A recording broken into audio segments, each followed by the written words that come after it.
السلام علیکم ورحمۃ اللہ وبرکاتہ۔ الحمد للہ رب العالمین، الصلاة والسلام علی اشرف الانبیاء والمرسلین، نبینا محمد وعلی آلہ وصحبہ اجمعین وعلی من تبعہم بإحسان الی یوم الدین وبعد۔ فاعوذ باللہ السمیع العلیم من الشیطان الرجیم من ہمزہ ونفثہ ونفخہ۔ وَإِذْ قَالَ مُوسَىٰ لِقَوْمِهِ إِنَّ اللَّهَ يَأْمُرُكُمْ أَن تَذْبَحُوا بَقَرَةً قَالُوا أَتَتَّخِذُنَا هُزُوًا قَالَ أَعُوذُ بِاللَّهِ أَنْ أَكُونَ مِنَ الْجَاهِلِينَ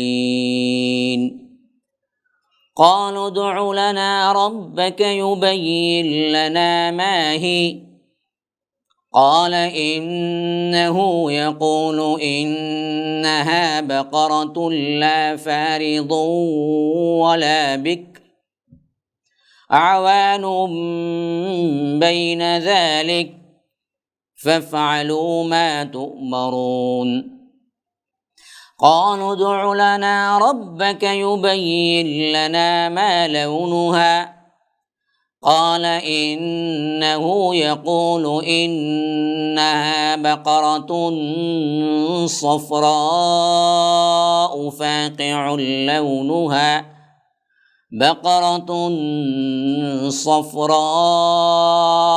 فاقع لونها تسر الناظرين قالوا ادع لنا ربك يبين لنا ما هي إن البقرة شابه علينا وإنا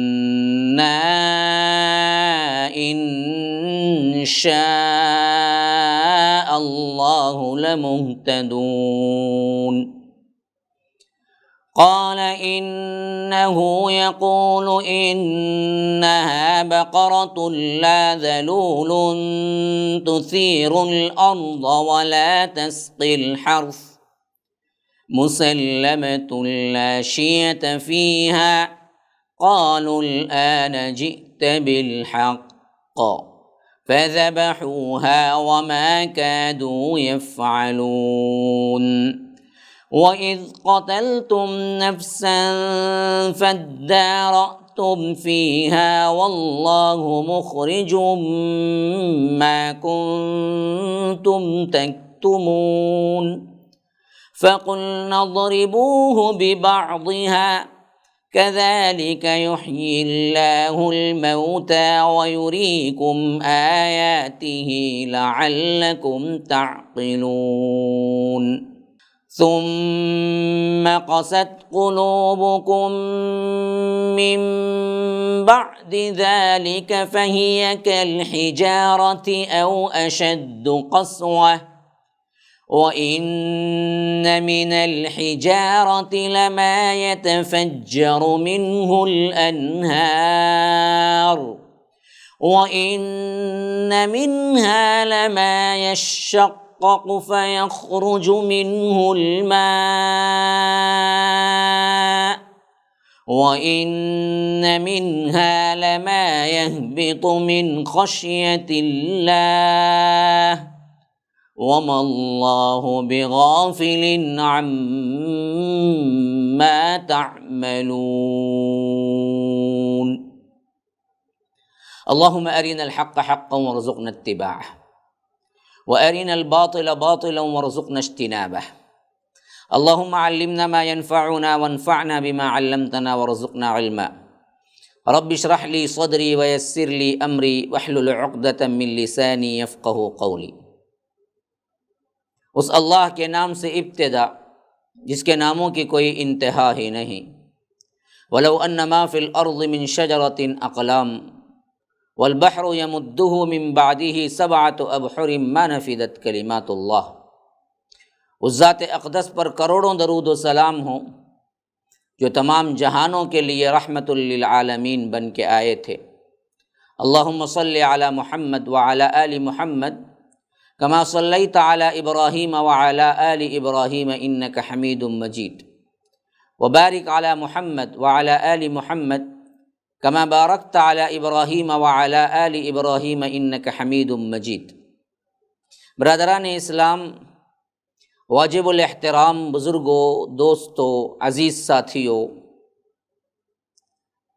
ابھی جو آیات میں نے تلاوت کی یہ سورہ بقرہ کی آیت نمبر 67 سے لے کر 74 تک کی آیات ہیں۔ درس قرآن کے اس سلسلے میں جو کہ MSLA لائیو ٹی وی کے ذریعے آپ پر نشر ہو رہا ہے، اللہ تبارک و تعالیٰ کے فضل و کرم سے مسلسل آدھے گھنٹے کا یہ پروگرام جاری و ساری ہے، اور اس میں میرا ایک خاص انداز ہے۔ اس کو سمجھ لینے کے اعتبار سے چند باتیں آپ کو پیش کر رہا ہوں تاکہ سمجھنے میں بھی بعد میں آسانی ہو۔ مخصوص آیات کو جو کہ کسی خاص واقعے سے یا بات سے ریلیٹڈ ہیں، اس کا ایک مجموعہ آیات کا میں تلاوت کر دیتا ہوں اور اس کا ترجمہ کر دیتا ہوں۔ اب انہی آیات کا دوسرے سیشن میں یعنی دوسرے درس میں، کیونکہ ہمارا درس کا ٹائمنگ 25 سے 30 منٹ کا ہے، تو اس واسطے ہم اس کو دوسرے درس میں اس کے خلاصے کے اعتبار سے انہی آیات کا جو عمیق اور گہرا مضمون اس کے اندر پنہا ہے ہم پیش کرنے کی کوشش کرتے ہیں۔ اسی اعتبار سے میں نے آپ کے سامنے یہ کل آیات جس کا پہلے ترجمہ اور مختصراً تشریح ہو چکی ہے گزشتہ کے درس میں، جو آج آپ کو میں نے پھر ان تمام آیات کی تلاوت سب سے پہلے رکھ دی، کیونکہ تلاوت کا سننا بھی بہت بڑا ثواب کا کام ہے، اور اس سے خاص کر وہ طالب علم، وہ خواتین جو اپنی تلاوت سدھارنا چاہتی ہیں، جن کو کچھ پڑھنا آتا ہے لیکن صحیح تجوید و مخارج کے ساتھ پڑھنا نہیں آتا، وہ اصلاح کر لے سکتے ہیں۔ جب میں پڑھ رہا ہوں اس وقت مصحف سامنے رکھ لیں گے تو بہت سی چیزیں آپ پر واضح ہو جائیں گی کہ یہاں پر غلط پڑھی جا رہی تھی یا یہاں پر غلط پڑھا تھا، اور یہاں پر اس کو ریکٹیفائی کر لینا ہے۔ انشاءاللہ خاص طور پر قرآن سیکھنے کا بھی ایک مضمون شروع ہوگا، انشاءاللہ MSLA لائیو ٹی وی کے ذریعے ہم اس کو نشر بھی کریں گے۔ دعا کیجئے کہ اللہ تعالی ہمیں وقت میں برکت بھی دے، اور ساتھ میں اس کے جو لوازمات ہیں، جو ضروریات ہیں، اسے پورا کرنے کی بھی توفیق دے، اور لوگوں کے دل میں اس کو سبسکرائب کرنے، بڑھانے، اور اس کے ایکٹیویٹیز اور اس پر جو خرچ آ رہا ہے اس خرچ کو ادا کرنے کے لیے، جو کہ تقریباً ایک سال کا مکمل خرچہ 25 لاکھ سے اوپر آ رہا ہے، تو اس کو دراصل آپ لوگ کنٹریبیوٹ کریں اور اس پر جو ہو سکتا ہے خرچہ کریں، جو ہو سکتا ہے راہ للہ دیں۔ یہ بہت اہم ترین چیز ہے، یہ دراصل بہت اہم ثواب کا کام ہے۔ اللہ تبارک و تعالیٰ نے جن کو دیا ہے وہ لوگ اس ٹی وی کے اجرا میں اور اس ٹی وی کے لائیو ہونے میں مدد کر سکتے ہیں، اور کرنا چاہیے۔ کوئی ماہانہ 500 روپیے ہی رکھ لے اور سبسکرائب کرے تو یہ ہمارے لیے آسانی ہوگی، تاکہ اس کے جو خرچ آ رہے ہیں اس کو ہم آسانی سے پے کریں اور آسانی سے ہم اس کی ریکارڈنگ کریں۔ برکیف میں آپ سے بیان کر رہا تھا، جس تسلسل کے ساتھ میں آپ کو یہ چیز لا رہا ہوں، تو آپ اگر مسلسل دیکھنے والوں میں سے ہیں تو اللہ کے فضل و کرم سے ان آیات کا ترجمہ آپ سن چکے ہیں گزشتہ کے ایپیسوڈ میں۔ اب ان آیات کا خلاصہ میں پیش کر رہا ہوں۔ ان آیات کے اندر ہمیں جو نکات سمجھایا گیا ہے، ان نکات کو سننے سے پہلے اس کا پس منظر میں کچھ واقعات ہمیں کیا ہیں تفسیر میں ملتے ہیں، اور خاص کر ابن کثیر رحمہ اللہ نے اپنی تفسیر میں لائے ہیں، اور ابن ابی حاتم کی روایت سے لائے ہیں۔ اور بنی اسرائیل سے بھی بعض روایتیں اس سلسلے میں آئی ہیں۔ کتنا سچ ہے کتنا جھوٹ ہے یہ اللہ ہی بہتر جانتا ہے، لیکن ہمیں روایت کرنے کی اجازت ہے کہ اس طرح کی روایتیں اس سلسلے میں آئی ہیں۔ خلاصہ یہ ہے اصل میں کہ ایک مالدار شخص تھا، اور وہ مالدار شخص کی کوئی بھی نرینہ اولاد نہیں تھی، مرد بچہ نہیں تھا، ایک بیٹی تھی۔ ہاں، اس کا بھائی کا لڑکا تھا جو اس کے پاس آیا جایا کرتا تھا، اور اس کے دل میں بڑا لالچ تھا کہ کسی نہ کسی طرح یہ جلدی مر جائے اور اس کی بیٹی سے میں شادی بھی کر لوں اور وہ تمام مال بھی ہڑپ کر جاؤں۔ لیکن جب اس نے دیکھا کہ جو مالدار شخص ہے وہ لمبی عمر حاصل کر رہا ہے، وہ زندہ ہے اور مرنے کا نام نہیں لے رہا ہے، تو اس نے خود کیا ہے، مارنے کی پلاننگ شروع کر دی۔ اب یہ مارنے کی پلاننگ جب شروع کی تو اس نے مکاری کے ساتھ یہ کام کیا کہ مار کر اسی علاقے کے کسی دوسرے کے گھر کے دہلیز کے سامنے رات میں رکھ گیا، اور صبح سویرے جب محلے والے باہر نکلے تو لاش دیکھ کر پریشان ہو گئے، اور جس گھر کے سامنے لاش تھی اسی کو پکڑنے لگے۔ اب وہ لوگ حضرت موسیٰ علیہ السلام کے پاس آئے، جس میں بھتیجا بھی بڑھ چڑھ کے بول رہا تھا کہ پتہ نہیں میرے چچا کو کس نے قتل کیا ہے، وہ بھی بڑے آوازیں لگا رہا تھا کسی کو شبہ نہ ہو۔ ہاں، تو یہ دراصل کیا ہے، جو چور چور چیختا ہے نا جی، وہ اصل میں وہی چور ہوتا ہے۔ تو یہ حالت جب اللہ کے رسول حضرت موسیٰ علیہ السلام کے پاس یہ واقعہ آیا، اور انہوں نے التجا بھی کی کہ ہمیں کیا ہے، اس کا فیصلہ سنائیے کہ قاتل کون ہے، یہ اللہ سے پوچھ کے بتائیے۔ تو انہوں نے اللہ تبارک و تعالیٰ کے سامنے دعا کی، تو اللہ نے انہیں حکم دیا کہ ان کی قوم کو آپ کہیں، حضرت موسیٰ کی قوم کو، کہ انہیں ایک گائے ذبح کریں۔ اب بعض روایتیں اس بات پر بھی آئے ہیں کہ اگر وہ روایتیں صحیح ہیں یا اثر ہے، صحابی کا قول ہے، دونوں میں ہمارے لیے عبرت ہے۔ وہ یہ کہ اگر وہ اسی وقت کسی بھی گائے کو لے کر ذبح کر دیتے تو اللہ تبارک و تعالی جو بعد میں ہونے والا واقعہ تھا، یعنی وہی مردہ جی اٹھتا ہے، پھر بتاتا ہے کون قاتل ہے، اپنے ہی بھتیجے کو پھر مر جاتا ہے، یہ واقعہ ہو جاتا۔ لیکن ان بدبختوں کو اصل میں کیا ہے، کرنا ہی نہیں تھا۔ حکم کو ٹالنا اور شریعت کا مذاق اڑانا ان کی فطرت میں شامل تھا۔ تو انہوں نے حضرت موسیٰ سے کہا کہ آپ مذاق کر رہے ہیں، ہم تو ایک مقدمہ لے کے آئے ہیں، آپ دراصل کیا ہیں، گائے کو ذبح کرنے کا کہہ رہے ہیں۔ اب وہاں سے دراصل ان پر سختی شروع ہو گئی۔ حضرت موسیٰ نے حکم دیا کہ اللہ نے گائے کا ذبح کرنے کا حکم دیا ہے اور یہ مذاق نہیں ہے، جاؤ ڈھونڈو لے آؤ۔ اب دراصل تبھی بھی کوئی بھی گائے لے آتے تو بھی مسئلہ ہو جاتا، لیکن ان بدبختوں نے کیا کیا، وہاں سے سوالات شروع کر دیے۔ پہلا سوال انہوں نے کیفیت کے بارے میں پوچھا کہ قالوا ادع لنا ربک یبین لنا ما ہی، وہ کیسی ہوگی؟ تو اللہ تبارک و تعالیٰ نے حضرت موسیٰ کے ذریعے بتایا کہ وہ ایسی ہونی چاہیے کہ لا فارض ولا بکر، نہ بوڑھی ہو نہ جوان، عوان بین ذالک، بالکل درمیانی عمر کی ہو۔ اب بھی تمہیں کرنا ہے اس کام کو، ففعلوا ما تؤمرون، فوراً کر گزرو۔ لیکن انہوں نے کیا ہے، دوسرا سوال جڑ دیا، ما لونھا، نہیں ہمیں اس کا رنگ کیا ہے وہ بتائیے۔ کہا کہ صفراء، بالکل زرد رنگ کی، گولڈن رنگ کی، فاقع لونھا، اور وہ لون بھی کیا ہو، اس کے اندر کا رنگ بھی کیا ہو، بڑا گہرا بھی ہو، اور تسر الناظرین، اور دیکھنے والوں کے لیے کیا ہے، دل کی خوشی بھی ہو، بہترین چمکیلا۔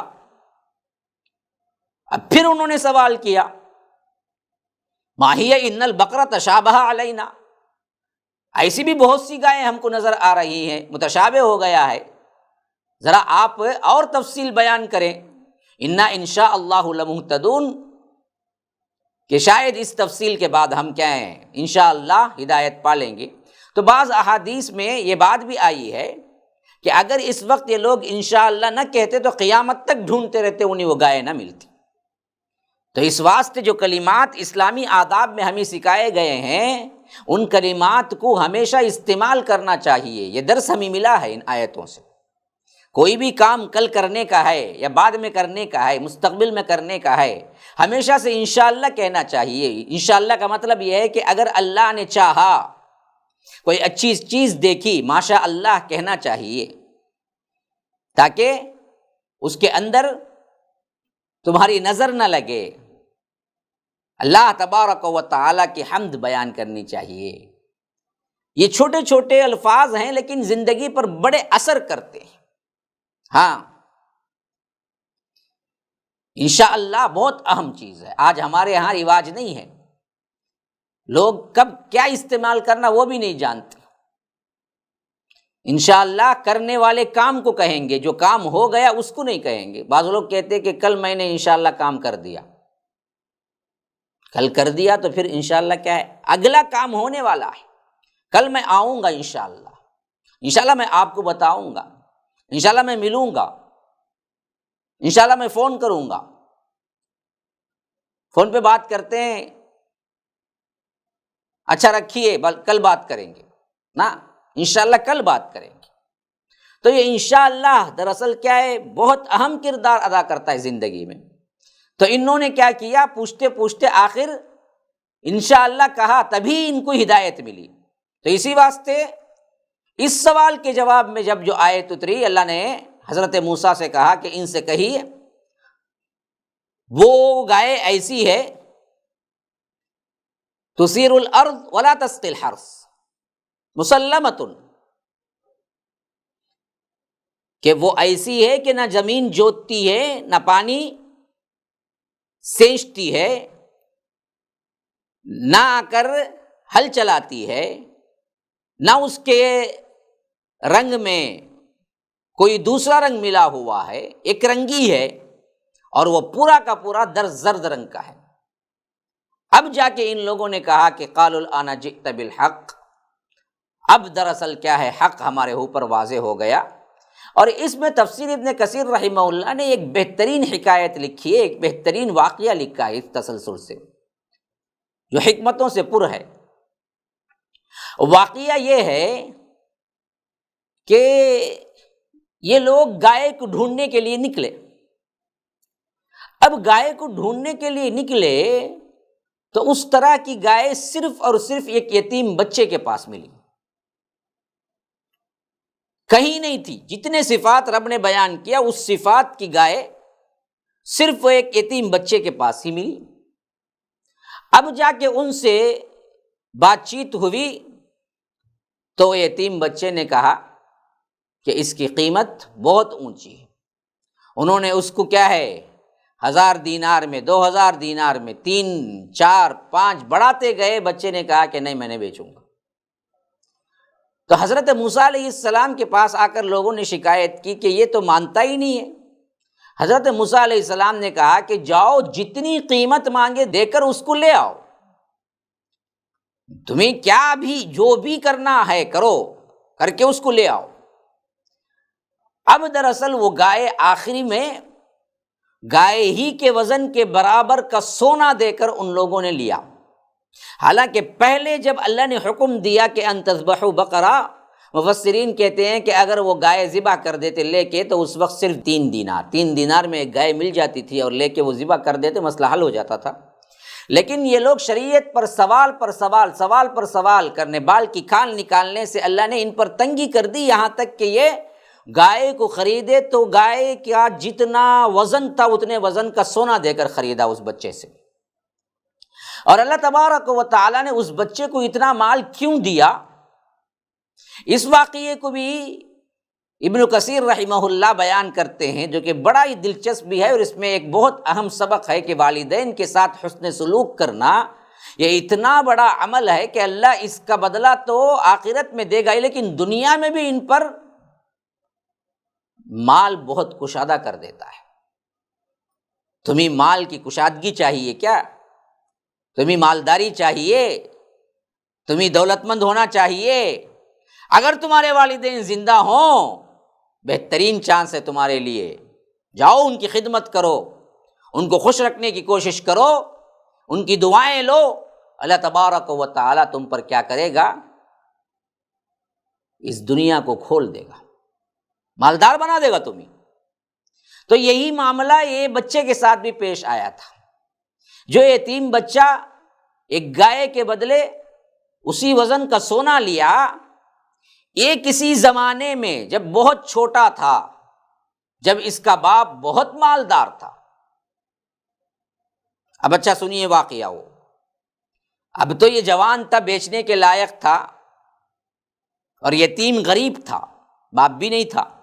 لیکن جب یہ بچہ تھا چھوٹا، اور اس وقت اس کا باپ بھی جب موجود تھا، بہت مالدار تھا، ایسے وقت میں یہ ایک ہیرے کا بزنس مین، مال بہت تھا، ابھی وہ حالت نہیں پیش آئی تھی جب یہ گائے بیچنے کے وقت کی حالت تھی، تو ایک بزنس مین آیا تھا، اس سے بچپنے کی بات ہے کہ وہ ہیرے کو لینا چاہتا تھا۔ تو انہوں نے کہا کہ 70,000 درہم ہے۔ تو یہ لوگ، یعنی یہ بچہ خریدنے کے لیے تیار ہو گیا، لیکن جہاں پیسہ، جہاں آ کر درہم و دینار رکھنے کی صندوقچی تھی، جو سوٹ کیس تھا، اس کو جو کھولنے کے لیے چابی تھی، وہ چابی باپ کے تکیے کے نیچے تھی، جو کہ باپ اس وقت سو رہا تھا، اور بچہ نہیں چاہتا تھا کہ باپ ڈسٹرب ہو۔ اس نے اس تاجر سے کہا کہ دیکھو تھوڑی دیر انتظار کر لو، باپ اٹھیں گے تو میں ان کے سر کے نیچے، تکیے کے نیچے چابی ہے، جو چابی لے آ کے کھول کے تمہیں دے دوں گا، تھوڑا انتظار کر لو۔ اس نے کہا کہ نہیں، ابھی دے دو، ابھی دے دو، اگر ابھی دے دو گے تو میں 10,000 دینار اور کم کر سکتا ہوں، 10,000 درہم میں اور کم کر سکتا ہوں، 60 میں ختم کر لیں گے۔ بچے نے کہا اگر تم تھوڑا ویٹ کر لو، میرا باپ اٹھنے کے بعد لو، تو میں 70 کے بجائے 80 دوں گا۔ وہ 10 بڑھا دیا، لیکن تاجر کو جلدی تھی، اس نے کہا کہ نہیں، انتظار نہیں کر سکتا۔ اور ادھر بچہ نہیں چاہتا تھا کہ باپ کو اٹھائے، ڈسٹرب کرے، کیونکہ باپ سو رہا ہے، باپ کو اٹھائے ڈسٹرب کرے نہیں چاہتا تھا۔ تو اس نے کہا کہ انتظار کرو، یہ کہا کہ ابھی دو۔ اب بات آگے بڑھتی گئی، یہ ابھی کی رٹ لگا رہا تھا، اور 10,000 درہم کم کر رہا تھا۔ 60 سے کیا ہے 50 پہ آیا، 50 سے کیا ہے 40 پہ آیا، 40 سے کیا ہے 30 پہ آ گیا۔ کہا کہ ابھی دے دو، 30 دینار پہ دے دیتا ہوں میں، 30,000 درہم پہ دے دیتا ہوں میں۔ اور بچہ بھی انتظار کرنے پہ 10 بڑھاتا گیا، 90 پہ آیا، ہاں، پھر اس کے بعد 1,00,000 پہ آیا، 1,10,000 پہ آیا، اس طرح وہ بھی بڑھاتا گیا کہ تم تھوڑا انتظار کر لو، میں تمہیں دے دوں گا۔ ادھر وہ بڑھاتے، ادھر یہ کم کرتے، آخرکار بن نہیں پڑا۔ اور یہ نہیں چاہتا تھا کہ باپ کو کوئی تکلیف دے، حالانکہ اٹھا کے چابی لینا کوئی غلطی نہیں تھی، پھر بھی ادب، احترام، سکون، ان کی صحت کا خیال۔ بعض لوگ بڑے بے ادب ہوتے ہیں، ماں باپ کا کچھ خیال نہیں کرتے، بڑا کر کے پالا پوسا، اس کے باوجود بھی بوڑھی ماں سے کام لیتے ہوئے شرم نہیں آتی، بوڑھے باپ سے کیا ہے دکان کی ذمہ داری دیتے ہوئے شرم نہیں آتی، باپ تھکا ماندہ آیا ہے، ابھی لیٹا ہے، پھر بھی کیا ہے ان لوگوں کی فرمائشیں نہیں جاتی۔ تو یاد رکھیے یہ چیز باپ کہنے پر ہی کرنا نہیں ہے، آگے بڑھ کر کرنے سے بھی اللہ تبارک و تعالی رزق میں بڑی کشادگی کر دیتے ہیں۔ تو یہ بچہ دراصل کیا ہے، باپ کے آرام کے لحاظ سے انکار کرتا رہا، یہاں تک کہ معاملہ طے نہیں ہوا، اور وہ تاجر 30,000 درہم تک دینے کو تیار ہو گیا۔ آخرکار جب بچہ انتظار ہی کو کہا تو وہ اس کو واپس لے کے چلا گیا۔ یہ واقعہ کبھی کا ہوا تھا اس کی زندگی میں۔ پھر اس کے بعد اس پر کئی ادوار آئے، باپ کا بھی انتقال ہو گیا، ماں بوڑھی ہو گئی، گھر کا مال بھی چلا گیا، پھر فقر فاقہ آ گیا، غریبی تنگ دستی آ گئی۔ اب بچا کچا جو رہ گیا تھا اس کے پاس وہ ایک گائے ہی تھی، ایک گائے تھی جو کیا ہے اس کی کل دنیا تھی، جس کو لے کر وہ اپنی زندگی گزار رہا تھا۔ لیکن باپ کے ساتھ نیکی کیا ہوا تھا، اس واسطے اللہ نے اسے پھر سے مالدار کرنا چاہا تو ان لوگوں کو جہاں پر یہ معاملہ ہوا تھا اس بچے کے پاس، اس نوجوان کے پاس بھیج دیا۔ اب دراصل وہ لوگ آئے اور نبی نے حکم دے دیا تھا کہ جو بھی ہو لیکن اس کو لے کے آنا ہے۔ تو اب ان لوگوں نے کیا کیا؟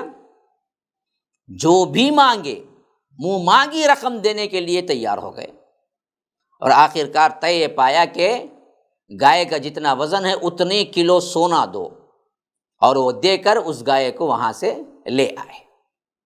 یہ ہے ماں باپ کی خدمت کا صلہ۔ تو یہاں پر اب جب وہ گائے آ گئی تو اللہ نے حضرت موسیٰ پر وحی اتاری کہ اس کو ذبح کرو اور اس گائے کا ایک حصہ لے کر لاش جو ہے اس کے بدن پر لگاؤ۔ اب اس پر مؤرخین بعض کیا ہیں، ایسی باتیں بھی لائے ہیں کہ وہ کون سا عضو تھا، وہ کون سا حصہ تھا، کسی نے ناک بتا دیا، کسی نے کیا ہے کان بتا دیا، کسی نے زبان بتا دی، کسی نے ران کا حصہ بتایا۔ بہرکیف اللہ نے مبہم رکھا، اور اس سے ہمارے ایمان میں کوئی خلل نہیں، ہماری نیکی میں کوئی خلل نہیں ہوتا، اس واسطے ہم اس پر جھگڑنے کی ضرورت نہیں ہے کہ وہ گائے کے کون سا حصہ لے کر لگانے کے لیے حکم ہوا تھا۔ بہرکیف کوئی حصہ تھا جس کو اللہ نے کہا تھا کہ گائے کا کوئی حصہ لو، ببعضها کا لفظ آیا ہے، بعض سے بعض پر مارو، قُلْنَا اضْرِبُوهُ بِبَعْضِهَا۔ تو ایک حصہ گائے کا لیا گیا اور یہ حصہ دراصل لگایا گیا۔ جیسے ہی یہ حصہ لگایا گیا مقتول پر تو وہ مقتول اٹھ کھڑا ہوا، وہ لاش اٹھ کھڑی ہوئی اور کہا کہ یہ بھتیجا ہے جس نے مجھے مارا، یہ کہا اور مر گیا۔ پھر اس کے بعد لوگوں نے اس کو پکڑ لیا اور اس پر ایک قتل کے مقدمے میں، جیسا کہ قصاص کا حکم ہے، ان کو بھی اسے بھی قتل کر دیا گیا، معاملہ ختم ہو گیا۔ لیکن اللہ تبارک و تعالیٰ نے اس کی بات کی جو آیت ہے اس میں دراصل بہت اہم ترین جو ایمان اور دل کا معاملہ ہے اس کے بارے میں کی ہے، کیونکہ فرمایا کہ ثم قست قلوبکم، پھر اس کے بعد ان کے دل سخت ہو گئے، فہی کالحجارہ، پتھر کی طرح، او اشد قسوہ، نہیں قساوت قلبی میں اس سے زیادہ ہو گئے، اس سے بھی زیادہ ان کے دل سخت ہو گئے۔ کیوں؟ یاد رکھیے یہ بڑی بڑی نشانیوں کو دیکھنے کے باوجود بھی یہ لوگ اللہ تبارک و تعالیٰ کے فرما بردار نہیں بنے۔ پہلی بات تو یہ ہے کہ ایک مردہ گائے، یعنی ابھی کیا ہے ذبح ہو گئی، زندہ بھی نہیں، اور ایک مردہ انسان، اس پر اس گائے کا ٹکڑا رکھنے پر وہ جی اٹھا، تو اس سے معلوم اللہ تبارک و تعالیٰ نے کرایا کہ میں کس طرح مردوں کو زندہ کرتا ہوں، کذالک یحیی اللہ الموتى۔ بس میرا ایک حکم ہے، ہم مر جائیں گے، مٹی ہو جائیں گے۔ سوچنے والے سوچتے ہیں کہ پھر کیسے ہم اٹھائے جائیں گے؟ قیامت میں اٹھنے کا عقیدہ تو ہے لیکن بہت کیا ہے مبہم اور کمزور ہے ہمارے دلوں میں، یہ کیسے ہوگا؟ مر گیا اور کوئی آج تک نہیں آیا، یہ کیسے ہوگا؟ اللہ کے لیے کوئی مشکل نہیں ہے، صرف اللہ کا حکم کافی، ہو جا تو ہو گیا۔ جب اللہ نے کہا کہ زندہ ہو جا، ہو گیا۔ بتلانا مقصود یہ تھا کہ اللہ تبارک و تعالیٰ بغیر گائے کے حصے لگائے بھی اٹھا کے کھڑا کر سکتا تھا، لیکن بتلانا مقصود تھا کہ میں چاہوں تو مردہ چیز سے بھی زندگی دے سکتا ہوں، مردے سے اللہ تبارک و تعالیٰ زندہ کیسے کرتا ہے یہ بتلانا مقصود تھا۔ پھر فرمایا کہ ان کے دل سخت ہو گئے، مطلب کیا ہے، اتنے بڑے معجزات اپنی آنکھوں سے دیکھنے کے باوجود بھی اللہ تبارک و تعالیٰ کی فرما برداری میں نہیں رہے، اللہ تبارک و تعالیٰ کی فرما برداری میں نہیں رہے، اور بار بار اللہ کے رسول یعنی حضرت موسیٰ علیہ السلام کی نافرمانی کرتے رہے۔ تو اللہ تبارک و تعالیٰ نے ان کی نافرمانیوں کے پاداش میں ان کے دل کو سخت کر دیا، یہ اتنے سقی القلب اور شقی القلب ہو گئے کہ پھر ان پر کیا ہے سامنے دکھنے والے بڑے بڑے معجزات اور نشانیاں ان کو پلٹا نہیں سکے۔ آج بھی ایسے ہی بہت سے لوگ ہیں، لاکھ احادیث قرآن آپ ان کے سامنے رکھیں وہ بدلنے والے نہیں ہیں، وہ سب سن کے یہی کہتے ہیں کہ نہیں بھائی ہمیں تو اپنا جو رسم و رواج چلا آ رہا ہے ہم اسی پر رہیں گے۔ تو اللہ تبارک و تعالیٰ دن کے دل سخت کر دے، وہ پتھر، دیکھیے دل گوشت کا ٹکڑا ہے لیکن اللہ نے اسے پتھر سے تشبیہ دے کے کہا کہ یہ گوشت کا ٹکڑا جو نرم ہے دکھنے میں، لیکن کبھی کبھی گناہ اور ہٹ درمی ضد میں یہ پتھر سے بھی زیادہ سخت ہو جاتا ہے، کیونکہ پتھر بھی اللہ کے ڈر سے گر پڑتے ہیں، کہیں پھٹ پڑتے ہیں، کہیں چشمے جاری ہو جاتے ہیں۔ یہ ہم دیکھتے ہیں اپنی آنکھوں سے اور سمجھتے ہیں کہ یہ کیا ہے، قدرتی بات ہے۔ نہ پتھر بھی حس رکھتا ہے، پتھر بھی ڈرتا ہے اللہ سے، پتھر بھی ادراک کرتا ہے۔ یہ چشمے جو آپ دیکھتے ہیں کہ اچانک پتھروں سے جاری ہوتے ہیں، جھرنے جو دیکھتے ہیں، یہ آ کر کیا ہے، یہ فالس جو کہ دیکھتے ہیں، واٹر فالس وغیرہ، یہ کیا ہے، اللہ تبارک و تعالیٰ سے ڈر کے وجہ سے پتھر کے آنسو ہیں جو نکل جاتے ہیں، اس میں بھی عبرت ہے۔ لیکن ہمارے دل اتنے سخت ہیں کہ کبھی اللہ کے ڈر سے ایک آنسو نہیں نکلتا۔ تو اللہ تبارک و تعالیٰ ہم کو نصیحت کر رہا ہے کہ ایسے نہ بنو جو بنی اسرائیل بن گئے تھے، بلکہ ایسے بنو جو اللہ تبارک و تعالیٰ کی ڈر اور خوف سے روتے ہوئے گر پڑتے ہیں۔ ایسے پتھر بھی ہیں جو اللہ کے ڈر سے گر پڑتے ہیں۔ تو اللہ کا خوف بہت اہم ہے۔ اللہ تبارک و تعالیٰ کے ڈر سے نکلا ہوا آنسو اللہ کے پاس بہت قیمتی ہے۔ اللہ ہمیں ان لوگوں میں شامل فرمائے۔ انشاءاللہ اگلے آیات کا درس میں اگلے بیان میں آپ کے سامنے پیش کروں گا۔ ھذا وباللہ التوفیق وصلی اللہ وسلم علی نبینا محمد۔ اسأل اللہ لی ولکم ولسائر المسلمین من کل ذنب فاستغفروہ انہ هو الغفور الرحیم۔ والسلام علیکم ورحمۃ اللہ وبرکاتہ۔ MSLI ٹی وی، رہنمائی بدلتی دنیا کے لیے۔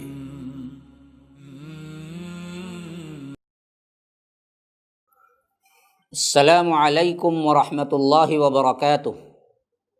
الحمد للہ رب العالمین، الصلاۃ والسلام علی اشرف الانبیاء والمرسلین، نبینا محمد وعلی آلہ وصحبہ اجمعین وعلی من تبعہم بإحسان الی یوم الدین وبعد۔ برادران اسلام، واجب الاحترام بزرگوں، دوستوں، عزیز ساتھیوں، لائق احترام ماؤں اور بہنوں، الاحادیث الصحیحہ، الاحادیث النبویہ، اس کے تحت امام بخاری رحمہ اللہ کی مایہ ناز کتاب درس بخاری ہم پڑھ رہے ہیں اللہ تبارک و تعالیٰ کے بے انتہا فضل و کرم کے ساتھ۔ دعا یہی ہے کہ اللہ تبارک و تعالیٰ ہمیں سننے، سمجھنے اور اس پر عمل کرنے کی توفیق عطا فرمائے۔ اللہ تبارک و تعالیٰ حدیث سے محبت اور ان کو مان کر چلنے والوں سے یعنی اہل الحدیث سے محبت عطا فرمائے۔ اللہ تبارک و تعالیٰ پوری امت مسلمہ کو جو آج دراصل بڑی پریشانی میں ہے رحم فرمائے اور ان سب کو صراط مستقیم پر قائم رکھے، راہ بتائے اور قرآن اور حدیث کو پڑھ کر سمجھ کر اس پر عمل کرنے کی توفیق عطا فرمائے۔ ناظرین و سامعین، پچھلے درس میں ہم نے 2 احادیث آپ کے سامنے پڑھی، جو حدیث نمبر 22 اور 23۔ آج ہم 24 نمبر کی حدیث پڑھیں گے، جس کے لیے امام بخاری نے باب باندھا ہے الحیاء من الایمان۔ یہ حدیث ہم مختصر الفاظ میں پہلے بھی پڑھ چکے ہیں کہ حیا جو ہے وہ ایمان کا حصہ ہے، یعنی ایمان کے اندر ہے سے حیا ہے۔ جس کے پاس حیا کی کمی ہے اس کے پاس ایمان کی کمی ہے، جس کے پاس حیا ہی نہیں ہے اس کے پاس ایمان نہیں ہے۔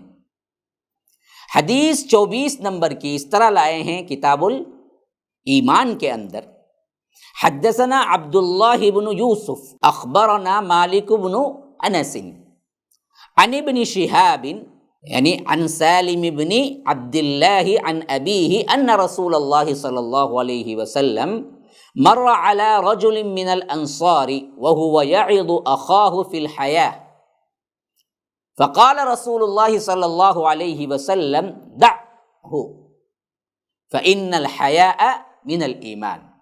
حدیث کے الفاظ ابھی آپ نے سنا، ترجمہ کیا ہے؟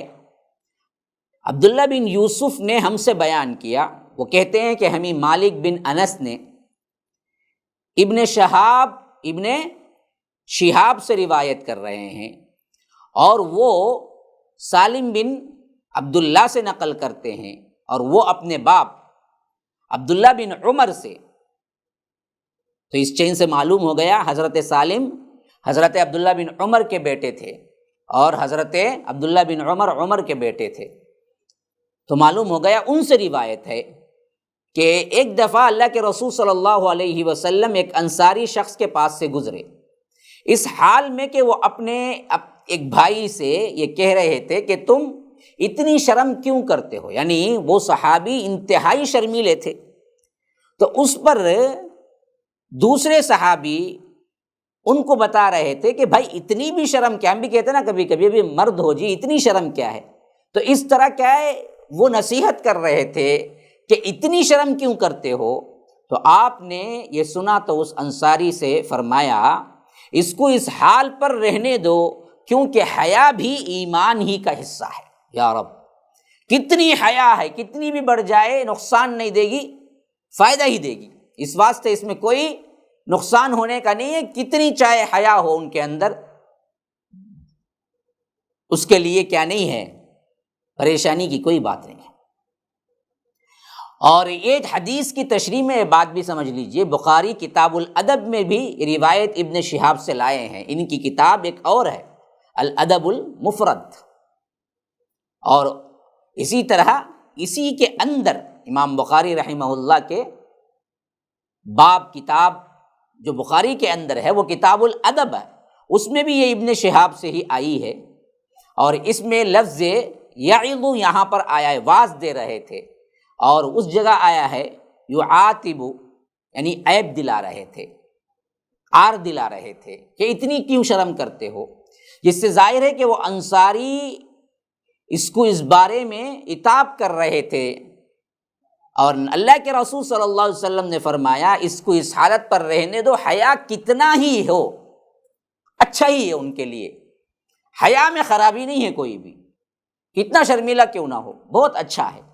حتیٰ کہ اللہ کے رسول صلی اللہ علیہ وسلم کے بارے میں جو روایتیں آتی ہیں ان میں اللہ کے رسول صلی اللہ علیہ وسلم کے اخلاق کے سلسلے میں صحابہ بیان کرتے ہیں کہ اللہ کے رسول صلی اللہ علیہ وسلم کنواری لڑکیوں سے زیادہ شرمیلے تھے۔ ہاں، اللہ کے رسول صلی اللہ علیہ وسلم کی ذات، اللہ کے رسول صلی اللہ علیہ وسلم کا اخلاق اتنا اونچا تھا۔ اور حیا کی حقیقت یہ ہے کہ انسان برائی کی نسبت اپنے نام کے ساتھ ہونے سے ڈرے۔ اصل حیا کیا ہے؟ حیا یہ ہے کہ وہ کوئی بھی برائی اس کی نسبت اس کی طرف آئے اس سے ڈرے، یہ حیا ہے۔ اور اس میں حرام امور میں حیا کرنا واجب ہے، جو بھی حرام کاری ہے اس میں حیا کرنا تو کیا ہے، واجب ہے، اور مکروہات میں بھی حیا کو مد نظر رکھنا بہت ضروری ہے، کیونکہ الحیا لا یأتی الا بخیر، یہ بہت اہم بات ہے۔ یعنی جتنی بڑی حیا ہوگی، جتنا بھی بڑھ کر یہ حیا کی صفت ہوگی، کبھی اس میں شر نہیں ہوتا، جتنا بھی بڑھو، لیکن یہ حیا جو ہے نا وہ خیر ہی لاتی ہے۔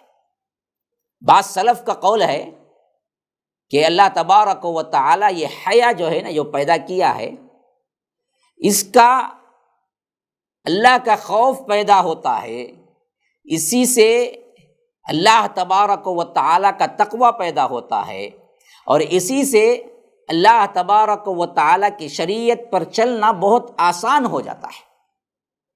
تو اللہ کا خوف پیدا کرو مسلمانوں، اور اس اندازے کے مطابق کہ وہ تمہارے اوپر کتنی زبردست قدرت رکھتا ہے، پھر بھی وہ تم پر فوری نہیں پکڑتا، تو اس سے شرم رکھو، اس اندازے کے مطابق کہ یہ اندازہ کرتے ہوئے کہ وہ تم سے کس قدر قریب ہے، یعنی ہم کوئی بڑا انسان دیکھ رہا ہو، کوئی بڑے ہیں، تو ہم کیا نہیں ہے، بے حیا کام نہیں کرتے، کیونکہ ان کا پاس و لحاظ ہے بڑوں کا۔ اگر کوئی کرتا بھی ہے بےہودگی تو فوری طور پر ہمارا جواب یہی ہوتا ہے کہ بڑے بیٹھے ہیں، شرم نہیں تجھ کو۔ لیکن یہ کیا بات ہوئی کہ اللہ تبارک و تعالیٰ کی ذات اتنی قریب ہے، یعنی اللہ تبارک و تعالیٰ اپنے دیکھنے میں، اپنی قوت میں تمہیں دیکھ رہا ہے، تمہارے قریب ہے، تو اس سے تو شرم کرو۔ لوگوں سے شرم کرتے ہو، اللہ تبارک و تعالیٰ سے شرم نہیں کرتے۔ وہ کس قدر قریب ہے، کہیں فرمایا کہ وَنَحْنُ أَقْرَبُ إِلَيْهِ مِنْ حَبْلِ الْوَرِيدِ، رگ جان سے بھی زیادہ۔ یہاں کی قربت ذاتی نہیں ہے، لیکن پھر بھی اللہ تبارک و تعالی ہر ایک کو دیکھ رہا ہے، اس کی رحمت، اس کا علم ہر چیز پر چھایا ہوا ہے۔ تو ایک گناہ کرتے ہوئے کیسے انسان بے حیا ہو سکتا ہے؟ اللہ دیکھ رہا ہے، کوئی دیکھے یا نہ دیکھے، اللہ تو دیکھ رہا ہے نا جی، آپ اس کو تو ذہن میں رکھیں نا، تو پھر کیا ہے، گناہ نہیں ہوگا۔ اور یہ مقصد کیا ہے، اس طرح اگر ذہن میں رکھ لیں گے اور اللہ کا خوف پورے طور پر ہو، اور وہ تمہارے اوپر اپنی قدرت کامل رکھتا ہو، یہ بھی یقین ہو، اور وہ جب چاہے جس طرح چاہے تم کو پکڑ لے، یہ بھی یقین ہو، اور اس سے شرم و حیا کا خیال بھی ہو، اس پر بھی یقین ہو، اور تمہارے شہرک سے قریب ہے، یہ بھی یقین ہو، تو پھر انسان مسلمان کیسے گناہ کرے گا؟ یہ احساس میں کمی ہوگی تبھی کرے گا۔ اتنا یقین ہو اس کو، تو اس کو شرم و حیا کے مارے ہی وہ دراصل رک جائے گا۔ صرف ایک شرم و حیا ایک ایسی چیز ہوگی جس سے انسان ہر گناہ سے رک جائے گا۔ حیا کی کمی ہی دراصل انسان کو گناہوں میں بھی ڈبا دیتی ہے۔ ہمارے ذہن میں بعض پرٹیکولر چند چیزیں صرف کیا ہیں، بے حیائی میں آتے ہیں، بقیہ گناہ ہم کو بے حیائی نہیں دکھتے، حالانکہ گناہ بھی بے حیائی ہی ہے۔ اسی لیے حیا کی اتنی بڑی اہمیت فرمائی کہ الحیاء من الایمان، فرمایا کہ وہ ایمان کے اندر سے ہے۔ اور ایک صحابی، جب وہ انتہائی حیادار ایک صحابی تھے، تو ان کو وہ سمجھا رہے تھے اتنی حیا کیوں کرتے ہو، تو اللہ کے رسول نے فرمایا کہ نہ ان کو کچھ مت بولو، وہ جو بھی کر رہے ہیں ٹھیک ہے، اس میں خیر ہی خیر ہے، شر نہیں ہے۔ الغرض حیا اور شرم انسان کا ایک فطری اور نیک جذبہ ہے جو اسے بے حیائی سے روک دیتا ہے، اور اس کے ذریعے سے وہ بہت سے گناہوں کے ارتکاب سے بچ جاتا ہے۔ ضروری ہے کہ حیا سے مراد وہ حیا ہو جو دین کے لیے تمہارے پاس اس کے توڑ اور اس کی بربادی میں شامل نہ ہو، یعنی گناہ کے لیے ہو۔ لیکن اس حیا سے وہ حیا مراد نہیں ہے جسے ہم حیا سمجھ کے اسلامک طور پر بعض مسائل کو پوچھنے سے ڈرتے ہیں یا پوچھنے پر بے حیا کہہ دیتے ہیں، حالانکہ یہ چیز نہیں ہے، وہ حیا نہیں ہے۔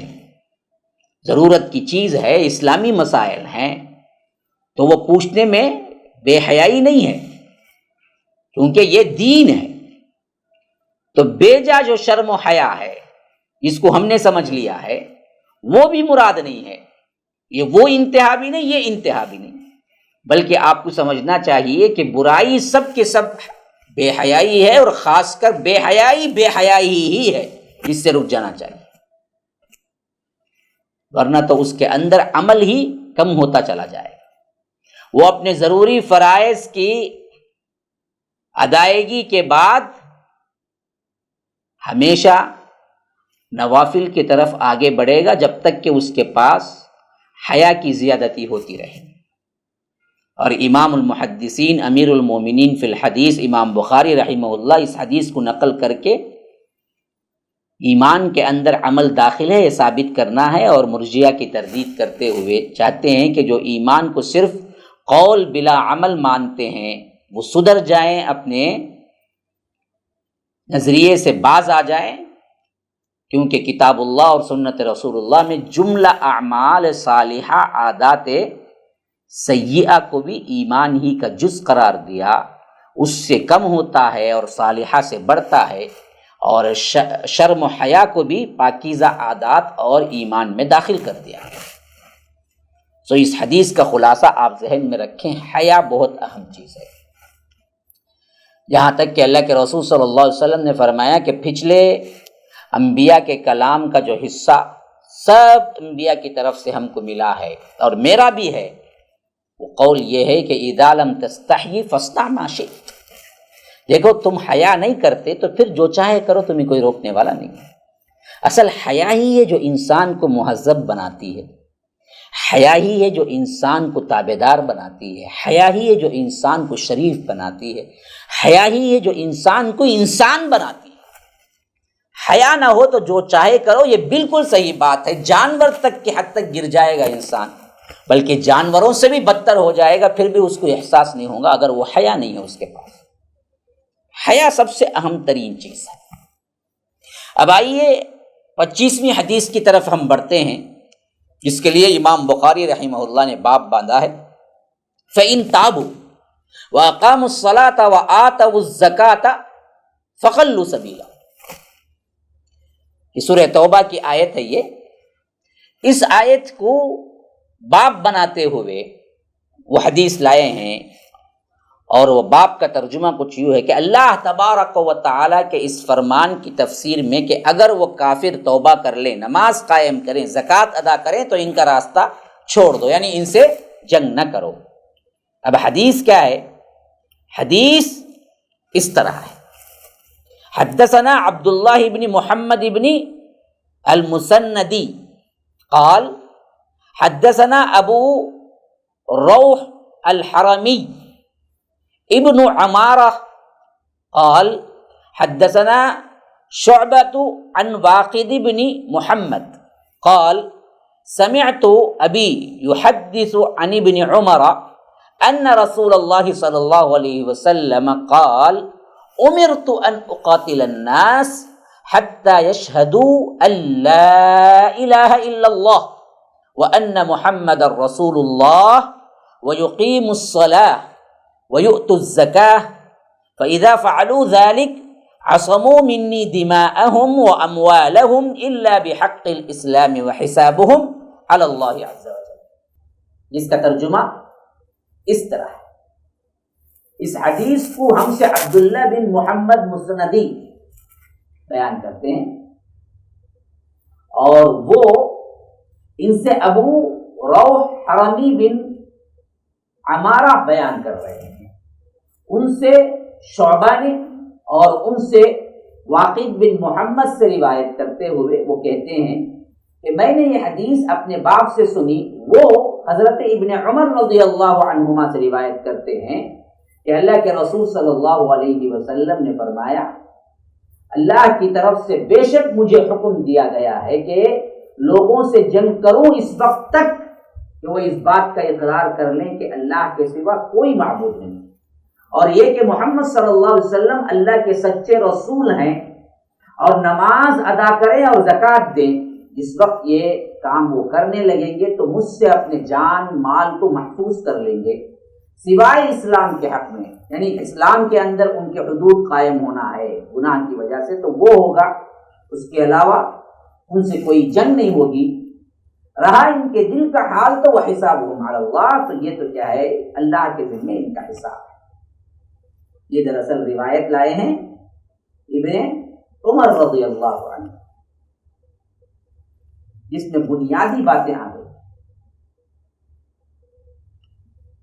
روایت کے اندر جو الفاظ آئے ہیں، خاص کر اس کی تشریح میں یہ بات جان لیجیے، علامہ ابن حجر عسقلانی فرماتے ہیں کہ اس حدیث کو ابواب ایمان کے اندر لانے سے خاص کر فرقہ ضالہ مرجیہ کی تردید مقصود ہے، جن کا گمان یہ ہے کہ ایمان میرا صرف قول ہے، عمل کے لیے ضرورت ہے، اس سے مطابقت ہو گئی، اور توبہ کرنے والے، نماز ادا کرنے والے، زکوٰۃ کی ادائیگی، اس پر یہ آیت صاف طور پر دلیل ہے کہ پھر ان کا راستہ چھوڑ دو۔ تو مطلب یہ ہے کہ خالی ایمان کا اقرار نہیں، ایمان کے ساتھ عمل صالح کا ہونا ضروری ہے، اسی واسطے فرمایا کہ فَإِن تَابُوا وَأَقَامُوا الصَّلَاةَ وَآتَوُا الزَّكَاةَ فَخَلُّوا سَبِيلَهُم۔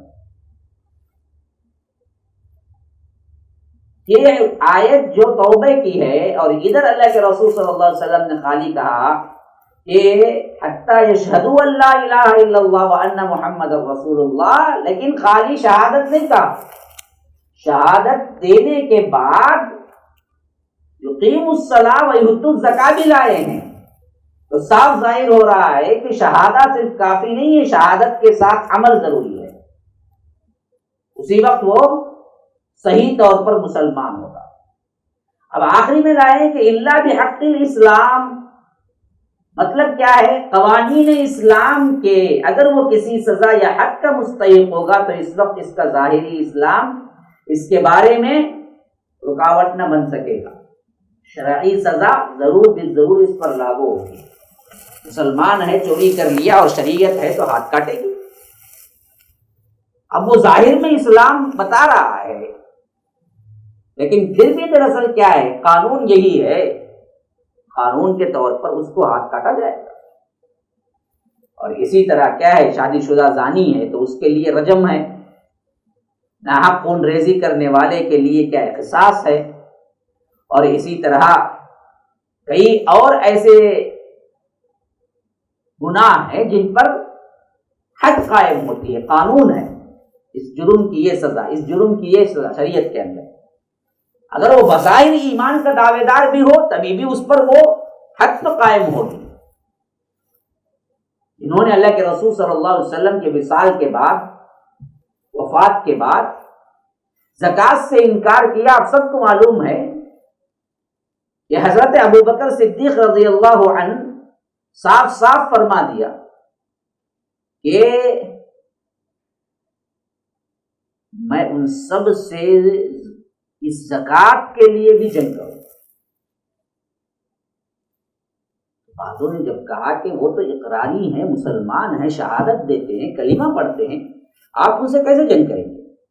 تو حضرت عمر رضی اللہ عنہ کی اس دلیل پر حضرت ابوبکر صدیق نے یہی کہا، ہرگز نہیں۔ اللہ تبارک و تعالی جب کہتا ہے تو اس وقت فَإِن تَابُوا وَأَقَامُوا الصَّلَاةَ وَآتَوُا الزَّكَاةَ فَخَلُّوا سَبِيلَهُم، کہ جب یہ نماز بھی ادا کریں اور زکوٰۃ بھی دیں تب، تو نماز اور زکوٰۃ میں جو ڈفرینٹ کرتا ہے، زکوٰۃ نہیں دیتا ہے تو ہم اس سے بھی جنگ کریں۔ فرمایا کہ میں ہر اس شخص سے قتال کروں گا جو نماز کی فرضیت کا قائل تو لیکن زکوٰۃ کی فرضیت کا قائل نہیں، یا نماز اور زکوٰۃ میں فرق کر رہا ہے یا انکار کر رہا ہے، تو میں اس سے قتال کروں گا۔ تو معلوم ہوا کہ خالی کلمہ نہیں، عمل بھی ہو، اور جو نماز اور زکوٰۃ میں فرق کرے اس سے بھی حضرت صدیق اکبر نے قتال کیا۔ جو پوری آیت جو ہے سورہ توبہ کے اندر سورہ نمبر 9 آیت نمبر 5 میں ہے، فَإِذَا انسَلَخَ الْأَشْهُرُ الْحُرُمُ فَاقْتُلُوا الْمُشْرِكِينَ حَيْثُ وَجَدتُّمُوهُمْ وَخُذُوهُمْ وَاحْصُرُوهُمْ وَاقْعُدُوا لَهُمْ كُلَّ مَرْصَدٍ فَإِن تَابُوا وَأَقَامُوا الصَّلَاةَ وَآتَوُا الزَّكَاةَ فَخَلُّوا سَبِيلَهُمْ إِنَّ اللَّهَ غَفُورٌ رَحِيمٌ۔ یعنی فرمایا کہ حرمت والے مہینے گزرنے کے بعد مشرکین سے جنگ کرو، جہاں بھی تمہارے لیے ان کو پکڑنے کا موقع ملے ان کو پکڑو، مارو، قید کرو، اور ان کے لیے پکڑنے کے لیے، زیر کرنے کے لیے ہر گھات میں بیٹھو۔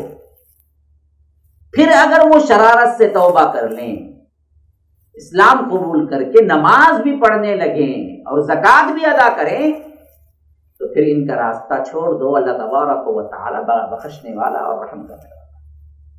تو اس آیت مبارکہ کا تعلق ان مشرکین عرب کے ساتھ ہے جنہوں نے مسلمانوں کو ایک لمحے کے لیے بھی سکون سے بیٹھنے مکے میں نہیں دیا تھا، اور ہر وقت وہ مدینے کی این سے این بجانے میں، مکہ چھوڑ کر مدینہ ہجرت کر جانے کے بعد بھی وہ اسی میں اپنی زندگی لگا دی کہ کس طرح مدینے کی این سے این بجا دے، اور خود جیو دوسروں کو جینے مت دو کے اصول پر ان بدبختوں نے کیا کیا؟ آخر تک ان کا پیچھا کیا۔ پھر اللہ تبارک و تعالی نے اپنے رسول کو مکے میں بھی غالب کر دیا اور مکہ فتح ہو گیا، پھر بھی وہ ایمان نہیں لائے، تو ایسے وقت میں اللہ تبارک و تعالیٰ نے ان کے لیے 4 مہینے کی مہلت دی، کہ ہر کافر کے لیے نہیں، جیسا کہ کیا ہے بہت سے لوگوں نے ان آیتوں سے بہت غلط مطلب نکالا، دہشت گردی کا مطلب نکالا اور مسلمانوں کو لعن طعن کرنے لگے۔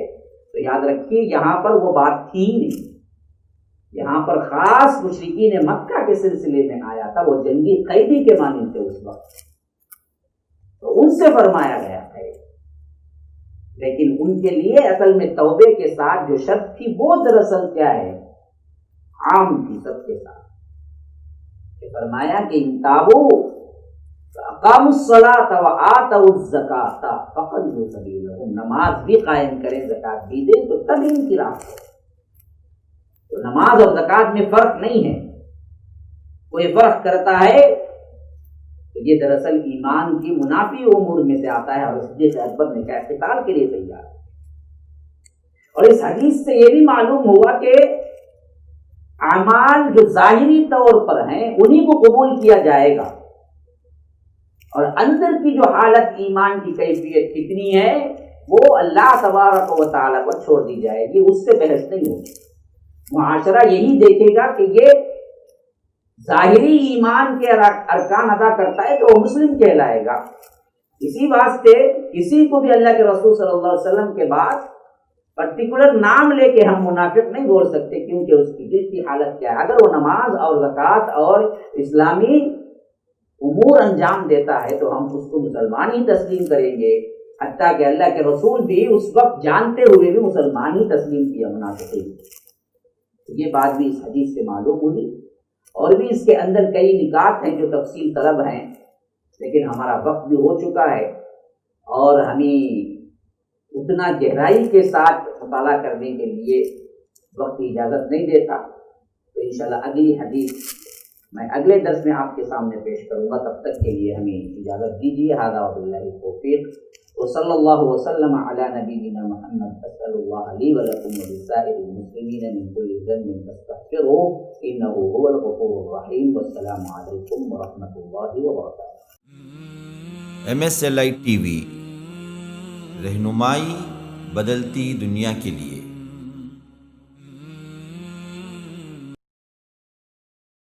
بسم اللہ الرحمن الرحیم، الصلاة والسلام علی اشرف الانبیاء والمرسلین نبینا محمد وعلی آلہ وصحبہ اجمعین وعلی من تبعہم بإحسان الی یوم الدین، وبعد، فاعوذ باللہ السمیع العلیم من الشیطان الرجیم من ہمزہ ونفثہ ونفخہ، ومن الناس من یشری نفسہ ابتغاء مرضات اللہ واللہ رؤوف بالعباد۔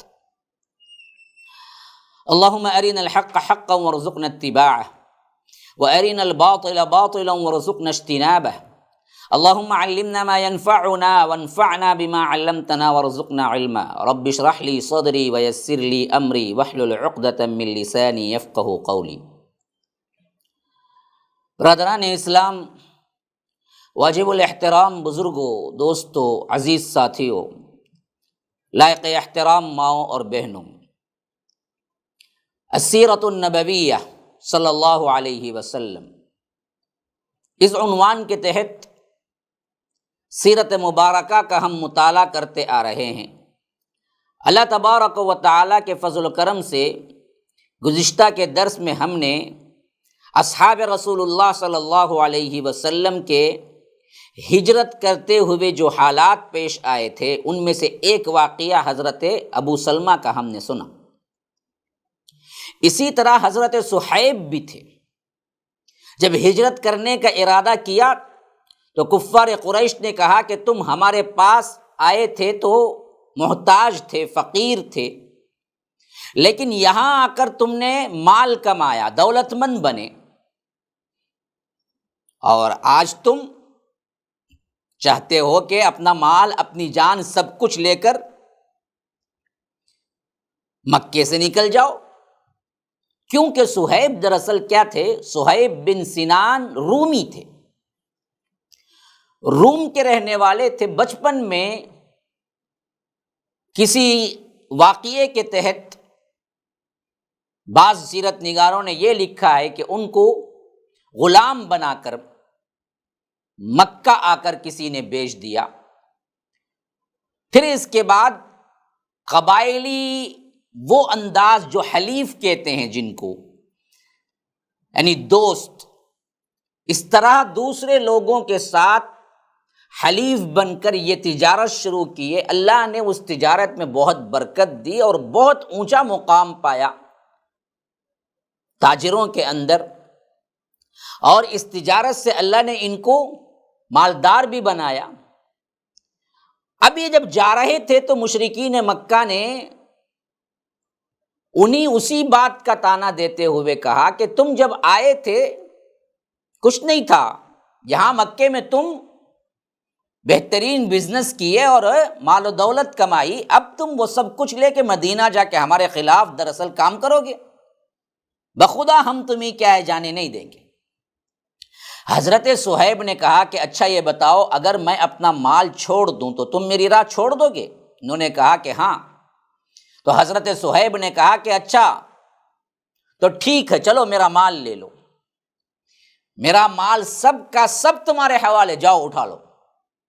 اللہ کے رسول صلی اللہ علیہ وسلم کو اس بات کا علم ہوا تو آپ نے فرمایا صہیب تم نے بہت نفع کمایا، بہت بڑی تجارت کی، ربح صہیب ربح صہیب، تم نے اللہ تبارک و تعالی کے خاطر، ہجرت کے خاطر تم نے اپنا سب مال، اور بعض روایتوں میں ہے کہ اس وقت وہ مال بھی نہیں لے جا رہے تھے بلکہ صرف ایک جگہ چھپا کے رکھا، بعد میں آ کے لے جانے کا ارادہ تھا۔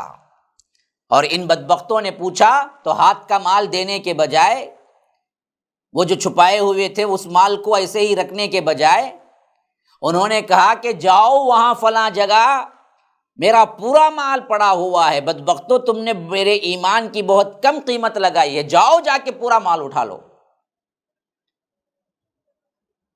یہ مال دے کے مجھے ہجرت کر جانا بہت بڑی خوش نصیبی ہے میرے لیے، تم نے مال کو بڑا سمجھا، میرے نظر میں تو ایمان سب سے بڑا ہے۔ تو اپنے ایمان کی حفاظت کرتے ہوئے وہ نکل گئے، اور ادھر اللہ تبارک و تعالی نے یہ آیت اتاری انہی کی مدح میں کہ وَمِنَ النَّاسِ مَن يَشْرِي نَفْسَهُ ابْتِغَاءَ مَرْضَاتِ اللَّهِ، اللہ تبارک و تعالی کے خاطر بندوں میں سے بعض ایسے بھی ہیں لوگوں میں سے جو اپنے آپ کو بھی کیا ہیں اللہ کے خاطر بیچ دے، سب کچھ بیچ دیا۔ اسی لیے اللہ کے رسول نے فرمایا ربح صہیب ربح صہیب، بہت بڑا نفع کمایا صہیب، تم نے بہت بڑا نفع کمایا، تم نے دنیا بیچ دی، آخرت لیکن تمہاری بن گئی۔ یہی چیز ہونی چاہیے مسلمانوں، دنیا دے بیچ دو، ضرورت پڑی ایمان اور دنیا آئے تو دنیا کو لات مارو، ایمان کو بچا لو، ایمان کی حفاظت کر لو۔ اسی طرح روایتوں میں آتا ہے کہ حضرت عمر بن خطاب، عیاش بن ابی ربیعہ اور ہشام بن عاص بن وائل، ان تینوں نے آپس میں مل کر کیا پلان کیا کہ ہم صبح سویرے اکٹھے ہو کر مدینے کے لیے ہجرت کو نکلیں گے، اور حضرت عمر اور حضرت عیاش بن ابی ربیعہ وقت مقررہ پر آ گئے، لیکن ہشام بن عاص نہیں پہنچے، معلوم ہوا کہ ان کو قید کر دیا گیا ہے، معلوم ہو گیا مشرکین مکہ کو، تو ان کو پکڑ کر انہوں نے قید کر دیا۔ جب یہ دونوں حضرات مدینہ پہنچ کر قباء میں اتر چکے تو حضرت عیاش کے پاس ابو جہل اور اس کا بھائی حارث پہنچے، کیونکہ تینوں کی ماں ایک ہی تھی۔ تو ان دونوں نے حضرت عیاش سے کہا تمہاری ماں نے نظر مانی ہے کہ جب تک وہ تمہیں نہ دیکھ لے گی سر میں نہ کنگھی کرے گی، نہ دھوپ چھوڑ کر سائے میں آئے گی۔ یہ سن کر حضرت عیاش کو اپنی ماں پہ ترس آ گیا اور ان کے ساتھ واپس جانے کے لیے تیار ہو گئے، لیکن حضرت عمر جیسی شخصیت دور اندیش، بہترین نگاہ رکھنے والے ساتھ میں، تو انہوں نے کہا کہ عیاش یہ کام ہرگز نہ کرو، ان کی باتوں پر اعتبار نہ کرو، واپس نہ جاؤ، دیکھو خدا کی قسم یہ لوگ تم کو کیا ہے دین سے فتنے میں ڈالنا چاہتے ہیں، ان سے ہوشیار رہو۔ خدا کی قسم اگر تمہاری ماں کو کیا ہے، جوؤں نے اذیت پہنچائی، کاٹنا شروع کر دیا جوئیں سر میں، تو وہ کنگھی بھی کر لے گی، اور مکے کی ذرا کڑکتی دھوپ ان کو ستائے گی تو وہ سائے میں بھی چلے جائے گی، لیکن تم ان کے بات کو مان کر ان کے ساتھ نہ واپس جاؤ۔ لیکن حضرت عیاش نرم دل تھے، انہوں نے کیا کیا کہ ان کی باتوں میں آ کر واپس جانے کے لیے ماں کو سمجھا کر پھر واپس آ جائیں گے اس نیت سے نکلنے کا فیصلہ کر لیا۔ اور جب فیصلہ کر ہی لیا تو حضرت عمر نے کہا کہ اچھا جانا ہی ہے تو کم از کم میری اونٹنی لے کے جاؤ، یہ بڑی کیا ہے تیز رفتار اور بہترین ہے، ضرورت کے وقت کام آئے گی، اس کی پیٹھ نہ چھوڑنا، اور لوگوں کی طرف سے کوئی مشکوک حرکت تمہیں معلوم ہو ان لوگوں کی طرف سے، فوری طور پر یہاں واپس آ جانا۔ حضرت عیاش اونٹنی پر سوار ان دونوں کے ہمراہ نکل پڑے۔ راستے میں ایک جگہ ابو جہل نے کہا کہ بھائی میرا اونٹ تو بہت بڑا سخت نکلا، کیوں نہ تم اپنی اونٹنی پر مجھے پیچھے بٹھا لو۔ حضرت عیاش نے کہا کہ اچھی بات ہے۔ اس کے بعد اونٹنی کیا ہے پر بٹھا دیا، پھر آگے بڑھے۔ اب جب آگے بڑھے ابو جہل نے عیاش کی اونٹنی پر قبضہ جما لیا۔ جب یہ تینوں زمین پر آ گئے تو دونوں اچانک حضرت عیاش پر ٹوٹ پڑے اور انہی رسیوں سے باندھ دیا، اور اسی بندھی ہوئی حالت میں مکہ پہنچنے تک باقی رکھا، اور اسی حالت میں مکہ لائے اور کہا کہ اے اہل مکہ، تم بھی اپنے اپنے رشتہ داروں کے ساتھ، یہ بے وقوف لوگ ہیں، ان سے ایسے ہی کام کرو اور اس طرح کیا ہے دھوکہ دے کر واپس لے آ جاؤ، اپنے بے وقوفوں کے ساتھ ایسا ہی کیا کرو جیسا ہم نے اس کے ساتھ کیا ہے۔ گویا کہ حضرت عمر کا اندازہ بالکل صحیح تھا، لیکن یہ ماں کا دکھ اور ماں کا نام سن کر تھوڑا سا کیا ہو گئے، مائل ہو گئے، اور ان بدبختوں نے انہیں قید کر کے مکہ پھر واپس لے گئے۔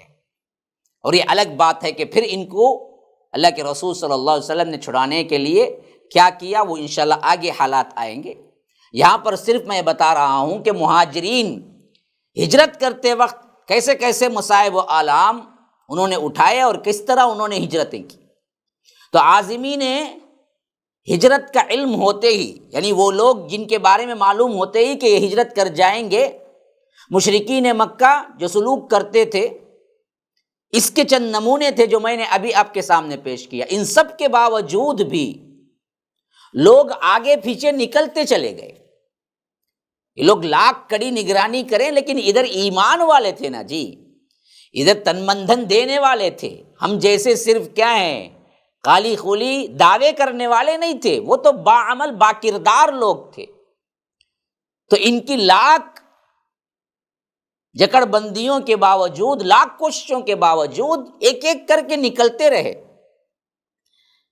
بیعت عقبہ کے صرف 2 مہینے بعد، یا بعض روایتوں میں کہ چند مہینوں بعد، اللہ کے رسول صلی اللہ علیہ وسلم حضرت ابو بکر، حضرت علی کے علاوہ بس کچھ ایسے مسلمان رہ گئے تھے جن کو مشرکین نے زبردست روک رکھا تھا، ورنہ تو جتنے مسلمان مکے میں پہلے سے تھے وہ ایک حد تک مدینہ جا چکے تھے۔ گویا کہ مکہ مسلمانوں سے خالی ہو چکا تھا۔ بڑے بڑے نام لیے جائیں تو ابو بکر، حضرت علی تھے، اللہ کے رسول صلی اللہ علیہ وسلم کو ابھی اذن نہیں آیا تھا تو وہ تھے، بقیہ کوئی نہیں تھا۔ ہاں یہ اور بات ہے کہ کسی کو جبراً ان لوگوں نے قید میں رکھا ہوا تھا تو وہ تھے، اس کے علاوہ کوئی نہیں، سب کے سب نکل رہے تھے۔ یہاں تک کہ اللہ کے رسول صلی اللہ علیہ وسلم بھی اپنا ساز و سامان تیار کرنے کا اور روانگی کا ایک طرح سے حکم دے رکھا تھا، لیکن اصل انتظار وہ تھا جو اللہ کی طرف سے آئے گا، تو تیاری تو مکمل تھی۔ یہاں تک کہ حضرت ابو بکر صدیق رضی اللہ عنہ، انہوں نے بھی تیاری کر لی تھی۔ صحیح بخاری میں حضرت عائشہ رضی اللہ عنہا سے مروی ہے کہ اللہ کے رسول صلی اللہ علیہ وسلم نے مسلمانوں سے فرمایا کہ مجھے تمہارا مقام ہجرت دکھلایا گیا ہے۔ یہ دو پہاڑیوں کے درمیان واقع ایک نخلستانی علاقہ ہے، یعنی مدینے کی تصویر یوں کھینچ دی گئی۔ تو اس کے بعد لوگ جہاں کہیں بھی تھے وہاں سے وہ مدینہ ہجرت کر جا رہے تھے، حتیٰ کہ وہ مہاجرین جو حبشہ سے واپس آ گئے تھے، اس واقعے کی بنا پر جو میں آپ کو بیان کر چکا ہوں، جو نجم کا واقعہ ہوا تھا، وہ بھی مدینہ پہنچ رہے تھے۔ ابو بکر صدیق رضی اللہ عنہ بھی سفر مدینہ کے لیے ساز و سامان تیار کر لیا۔ اللہ کے رسول صلی اللہ علیہ وسلم نے ان سے فرمایا ذرا رکے رہو، کیونکہ توقع ہے کہ مجھے بھی اجازت دے دی جائے گی۔ ابو بکر رضی اللہ عنہ نے کہا کہ میرے ماں باپ آپ پر قربان ہوں، کیا آپ صلی اللہ علیہ وسلم اس کی امید ہے؟ آپ نے فرمایا ہاں، یعنی اللہ کے رسول صلی اللہ علیہ وسلم کے ساتھ میں بھی جاؤں گا۔ تو اللہ کے رسول صلی اللہ علیہ وسلم نے فرمایا کہ ہاں انتظار کرو، شاید اللہ تبارک و تعالیٰ کا حکم آ جائے اور ہم دونوں اکٹھا ہی سفر کریں۔ اس کے بعد ابو بکر صدیق رضی اللہ عنہ بھی تیاری کر کے رکے رہے، یہاں تک کہ اللہ کے رسول صلی اللہ علیہ وسلم سفر کا حکم دے دیا۔ اب وہ کیا ہوا انشاءاللہ وہ اگلے آپ کے سامنے باتیں آئیں گی۔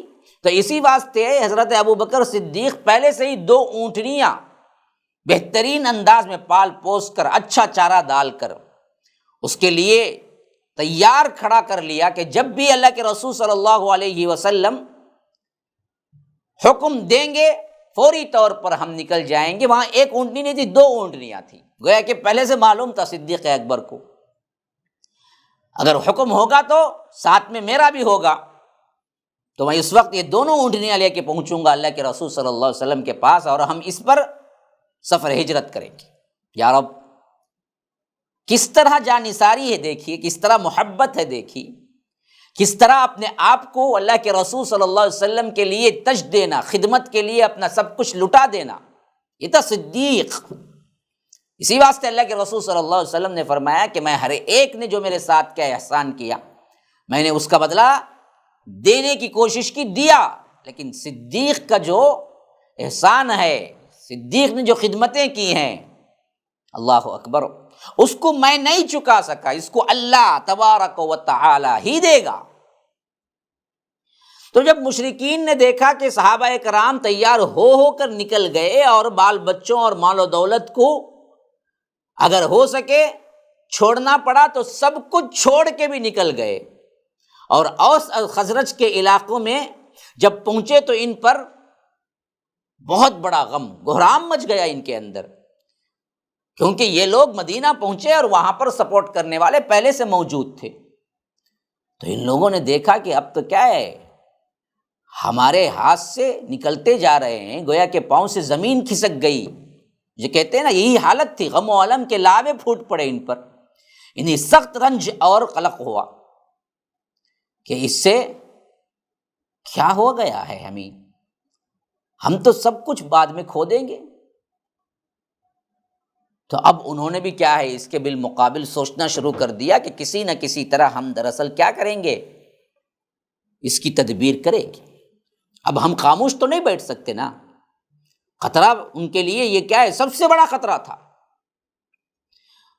اور ساتھ میں سوچ رہے تھے یہ صرف ہمارے لیے نہیں بلکہ ہماری اقتصادیت کو، ہماری معاشرت کو، ہماری معیشت کو، سب کو خطرہ ہے۔ کل کے دن یہ لوگ جماعت بن کے آ جائیں تو ہم مکے سے بھی نکال دیے جائیں، حالانکہ مقدر ہو چکا تھا بہت جلد کہ مکہ بھی فتح ہونے والا تھا۔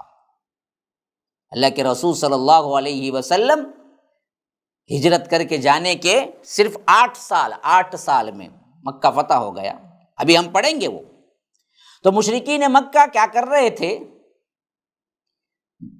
اس کے لیے حتی الامکان کیا کچھ کر سکتے تھے انہوں نے کر کے دیکھ لیا، لیکن پھر بھی چند ماہ کے اندر مکہ پورا کا پورا مسلمانوں سے خالی ہو گیا، اور ان کو اچھی طرح معلوم تھا اللہ کے رسول صلی اللہ علیہ وسلم کے اندر کمال قیادت و رہنمائی ہے، بہترین طور پر قیادت قائد ہے، کس قدر انتہائی درجے کی قوت تاثیر ہے، اور آپ کے صحابہ میں کس طرح عزیمت، استقامت کا جذبہ، فداکاری کا جذبہ ہے۔ جب ایسی قیادت مل جائے اور قائد کو ایسے ساتھی مل جائیں تو پھر تو کیا ہے، دنیا کی دنیا الٹ جائے۔ جو بدبخت آج صحابہ پر انگلی اٹھا رہے ہیں، اس وقت اس قوم اور اس حالات کے دیکھنے والے چشم دید گواہ مشرکین دشمن ہوتے ہوئے بھی یہ جانتے تھے کہ یہ ساتھی جو ہیں نا، یہ وہ ساتھی ہیں جو کسی اور قائد کو کبھی نہیں ملے، وہ ہیں اصحاب رسول اللہ صلی اللہ علیہ وسلم۔ ادھر قائد ایسا کہ کروڑوں میں بھی، لاکھوں میں بھی پوری انسانیت میں کوئی نہیں، اور ادھر اس قائد کو ملنے والے ساتھی ایسے کہ کسی نبی کو ایسے حواری نہیں ملے۔ یہ چیز مشرکین مکہ بھی سمجھ رہے تھے، آج کے ڈغلے شیعہ نہیں سمجھتے۔ تو یاد رکھیے، ان لوگوں کو معلوم تھا اگر ایسی قیادت مل جائے اور ساتھ میں صحابہ بھی مل جائیں، ایک جتھا ہو جائے، ایک جماعت ہو جائے، پھر تو کیا ہے، ہم کچھ نہیں کر سکتے۔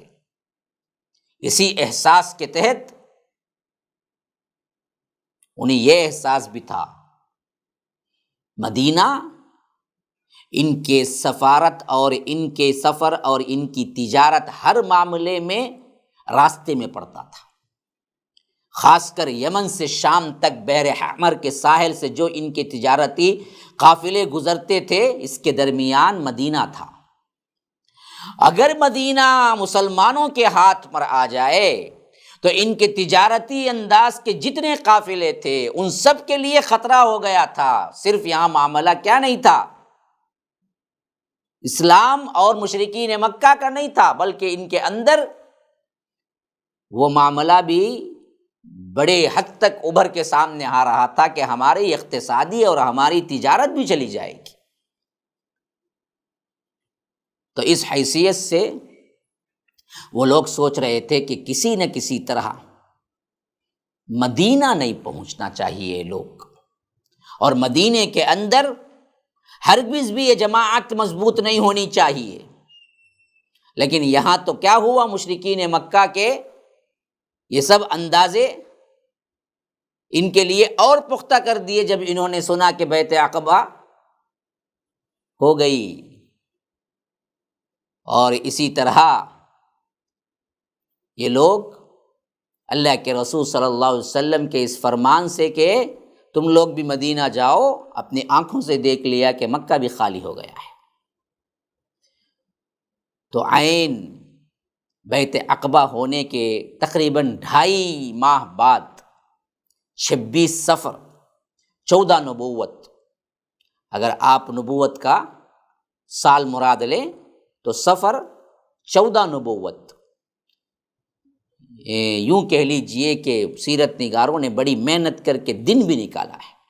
بروز جمعرات دن کے 2 پہر تھے، مکے کی پارلیمنٹ جس کو وہ دار الندوہ کہتے تھے، وہاں پر تاریخ کا سب سے خطرناک ترین فیصلہ ہوا۔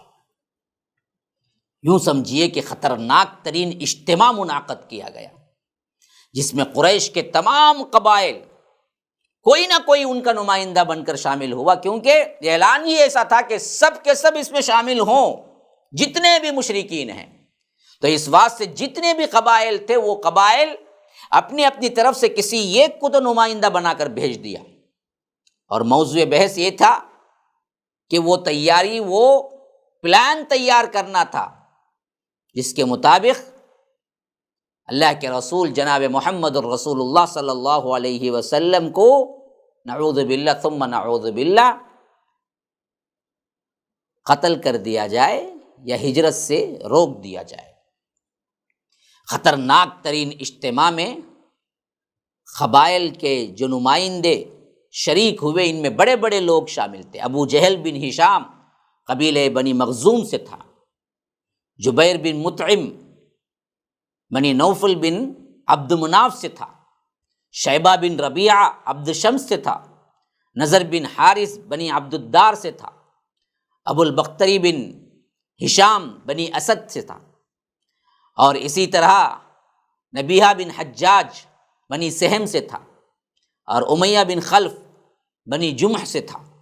یہ تمام قبیلے 7 قبائل کے 7 بڑے افراد مقررہ وقت پر دارالندوہ جو ان کے پارلیمنٹ کا نام تھا پہنچے، تو روایتوں میں آتا ہے کہ ابلیس بھی ایک شیخ کا لباس، ایک شیخ کی معرفت، اپنے آپ کو چینج کر کے ایک قبیلے کے شیخ کے مانند اپنی صورت کی بناوٹ کر کے اوبا اوڑے اوڑے بہترین لباس اوڑے اوڑے وہاں پر پہنچ گیا، راستے میں آ کے پہنچ کر کھڑا ہو گیا۔ لوگوں نے کہا کہ آپ کہاں سے ہیں جی؟ ہم تو دیکھ لیتے ہیں یہ فلاں ہیں، یہ فلاں ہیں، یہ فلاں، ابو جہل ہے، یہ ابو البختری ہے، نضر بن حارث ہے، امیہ بن خلف ہے۔ تو ابلیس نے کہا کہ میں بھی ہوں جی، میں بھی فلاں قبیلے کا سردار ہوں، اہل نجد کا شیخ ہوں، بس آپ لوگوں کا پروگرام سنا تھا کہ آپ لوگ جمع ہو رہے ہیں، تو میرا بھی یہ فیصلہ ہوا کہ آپ کے ساتھ مل کے کوئی اچھا مشورہ ہو تو دوں، یا نہیں تو آپ کی باتیں سنوں، اس واسطے میں بھی آ گیا۔ آپ اگر ہم کو شامل کر لیں گے تو آپ کی بڑی مہربانی ہوگی۔ لوگوں نے کہا بہتر ہے آ جائیے، تو ابلیس بھی شامل ہو گیا اس اجتماع میں۔ اور یہ اجتماع کیوں ہو رہا تھا؟ اللہ کے رسول صلی اللہ علیہ وسلم کی قتل کی پلاننگ۔ ہاں، یہ وہ واقعہ تھا جو ہجرت کے عین وقت پر پیش آیا۔ اب یہ لوگ کیا کرتے ہیں، اور اللہ تبارک و تعالیٰ کس طرح اپنے رسول کا ساتھ دے کر ان کے آنکھوں کے سامنے اپنے رسول کو باہر نکال لاتا ہے، یہ بہت بڑا معجزہ، اور ساتھ میں یہ بہت بڑی ایک دعوت اور ایک فکر کہ اللہ کی راہ میں اگر کوئی بندہ نکلتا ہے تو اللہ کیسے مدد کرتا ہے۔ یہ انشاءاللہ میں اگلی مجلس میں رکھوں گا، تب تک کے لیے ہمیں اجازت دیجیے۔ هذا وباللہ التوفیق، صلی اللہ وسلم علی نبینا محمد۔ اسأل اللہ لی ولکم ولسائر المسلمین من کل ذنب فاستغفروہ انہ هو الغفور الرحیم۔ والسلام علیکم ورحمۃ اللہ وبرکاتہ۔ MSLI TV، رہنمائی بدلتی دنیا کے لیے۔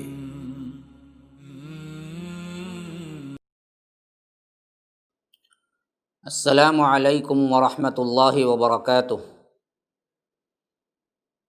ان الحمد للہ نحمده ونستعینه ونستغفره ونؤمن به ونتوکل علیہ ونعوذ باللہ من شرور انفسنا ومن سیئات اعمالنا، من يهده اللہ فلا مضل له ومن يضلل فلا هادی له، واشهد ان لا الہ الا اللہ وحدہ لا شریک له، واشهد ان محمدا عبدہ ورسولہ، اما بعد فان خیر الحدیث کتاب اللہ، وخیر الہدی ہدی محمد صلی اللہ علیہ وسلم، وشر الامور محدثاتها وكل محدثۃ بدعہ وكل بدعۃ ضلالہ، وفی روایۃ وكل ضلالۃ فی النار۔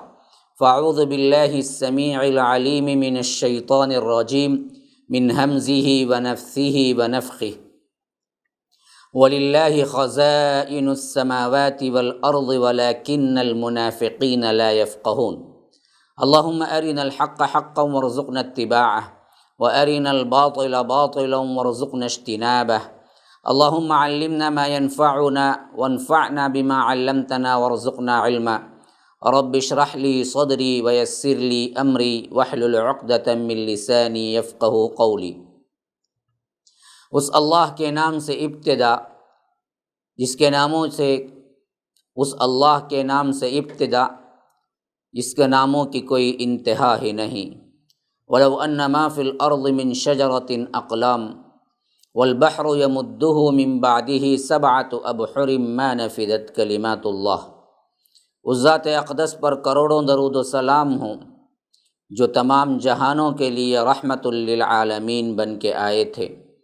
اللہم صلی علی محمد وعلی آل محمد کما صلیت علی ابراہیم وعلی آل ابراہیم انک حمید مجید، وبارک علی محمد وعلی آل محمد کما بارکت علی ابراہیم وعلی آل ابراہیم انک حمید مجید۔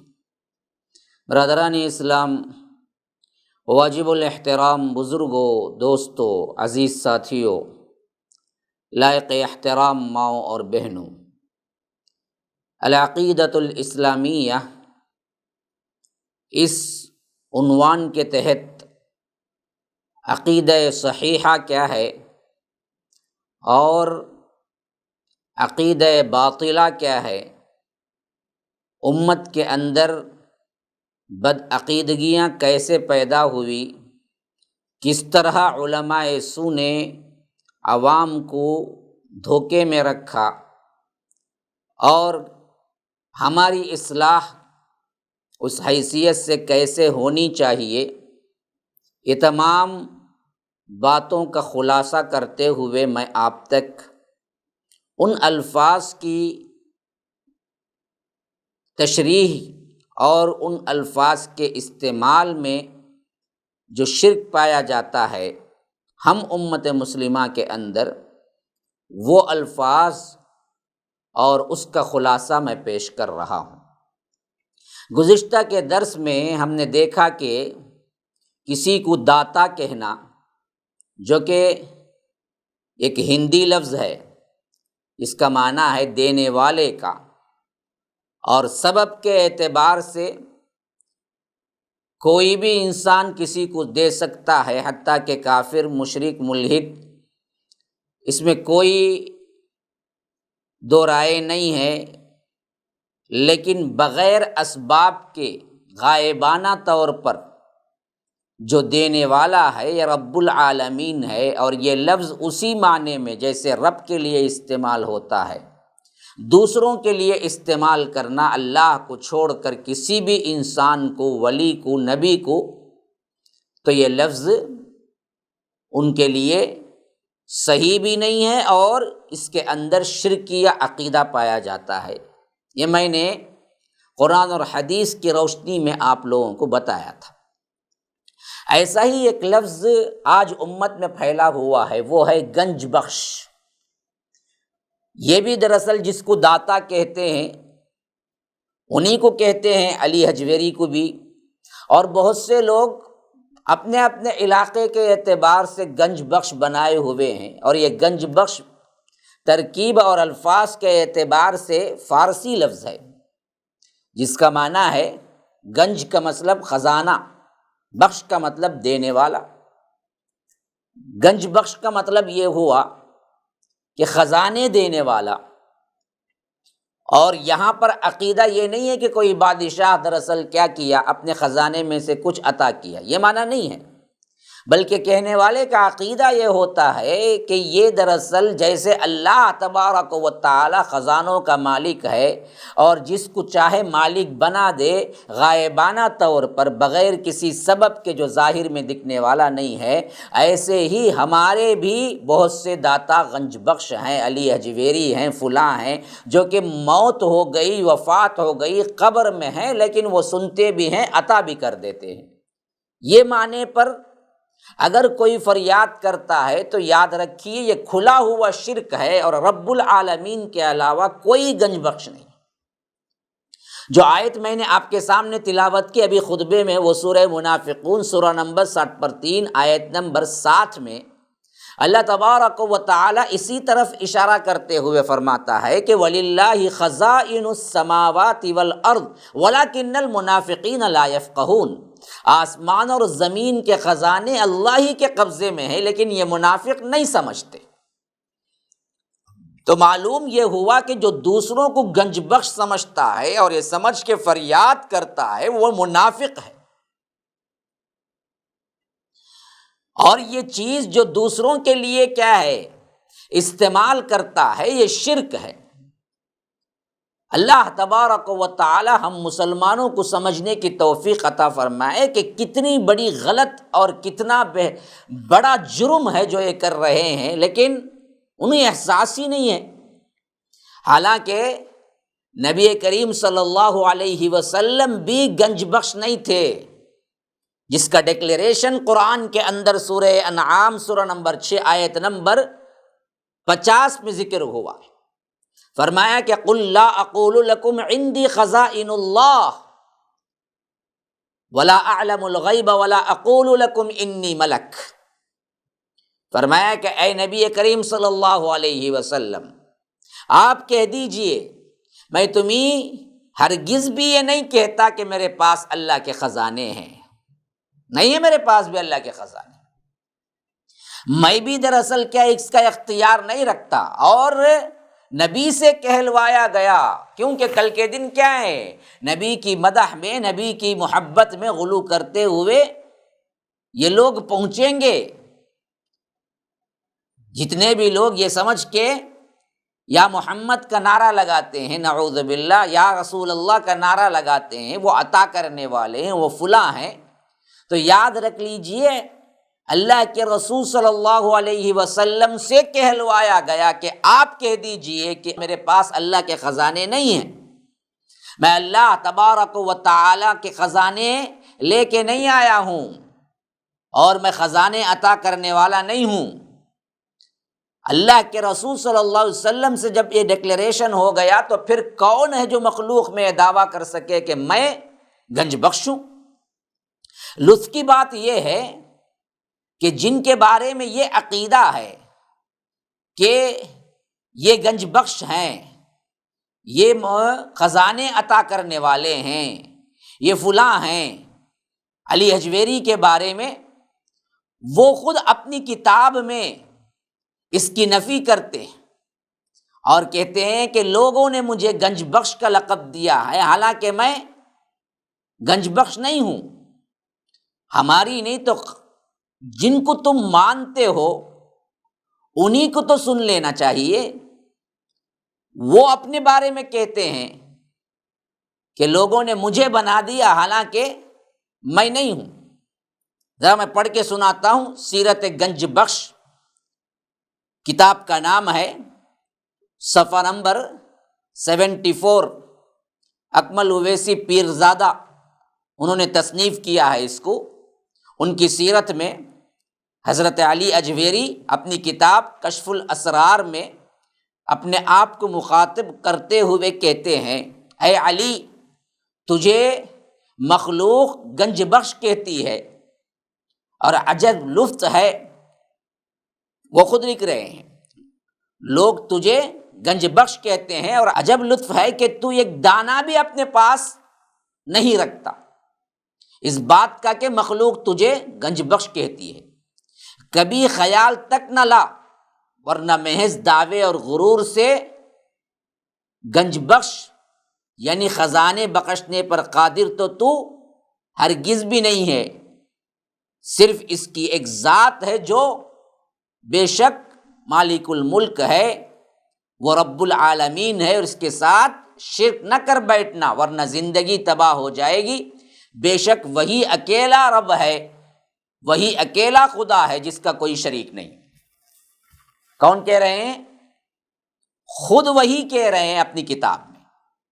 کشف الاسرار جو ہے اس کتاب میں، جو کہ علی حجویری رحمہ اللہ کی ہے، وہ خود کہتے ہیں کہ لوگ کہتے ہیں حالانکہ میں ایک دانے کا بھی مالک نہیں ہوں، میں ایک دانہ بھی نہیں ہے میرے پاس، اور ان کے کہنے پر غرور اور دعوے پر میں بھی آ جاؤں تو میں تو کیا ہے، برباد ہو جاؤں، اس واسطے کبھی کسی کو اللہ کے ساتھ شریک نہ کر۔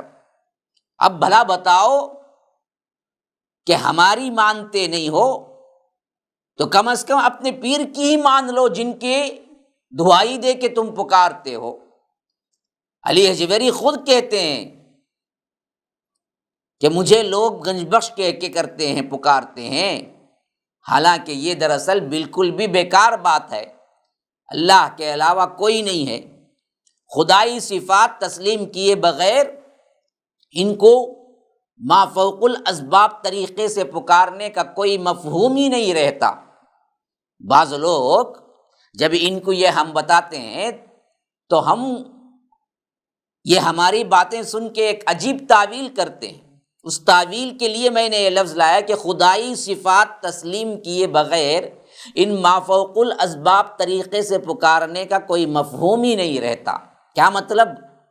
بعض لوگ کہتے ہیں کہ ارے ہم ان کو کہاں کہتے ہیں کہ ڈائریکٹ یہ دینے والے ہیں، یہ خدا سے لے کے دیں گے، اللہ سے لے کے دیں گے، یہ خزانے عطا کرنے والے، ان کی پوزیشن رب کے پاس بہت بڑی ہے، اس واسطے ہم صرف لے کے دو کہتے ہیں، یہ بذات خود اختیار نہیں رکھتے، اللہ کے دیے ہوئے اختیار میں اختیار رکھتے ہیں۔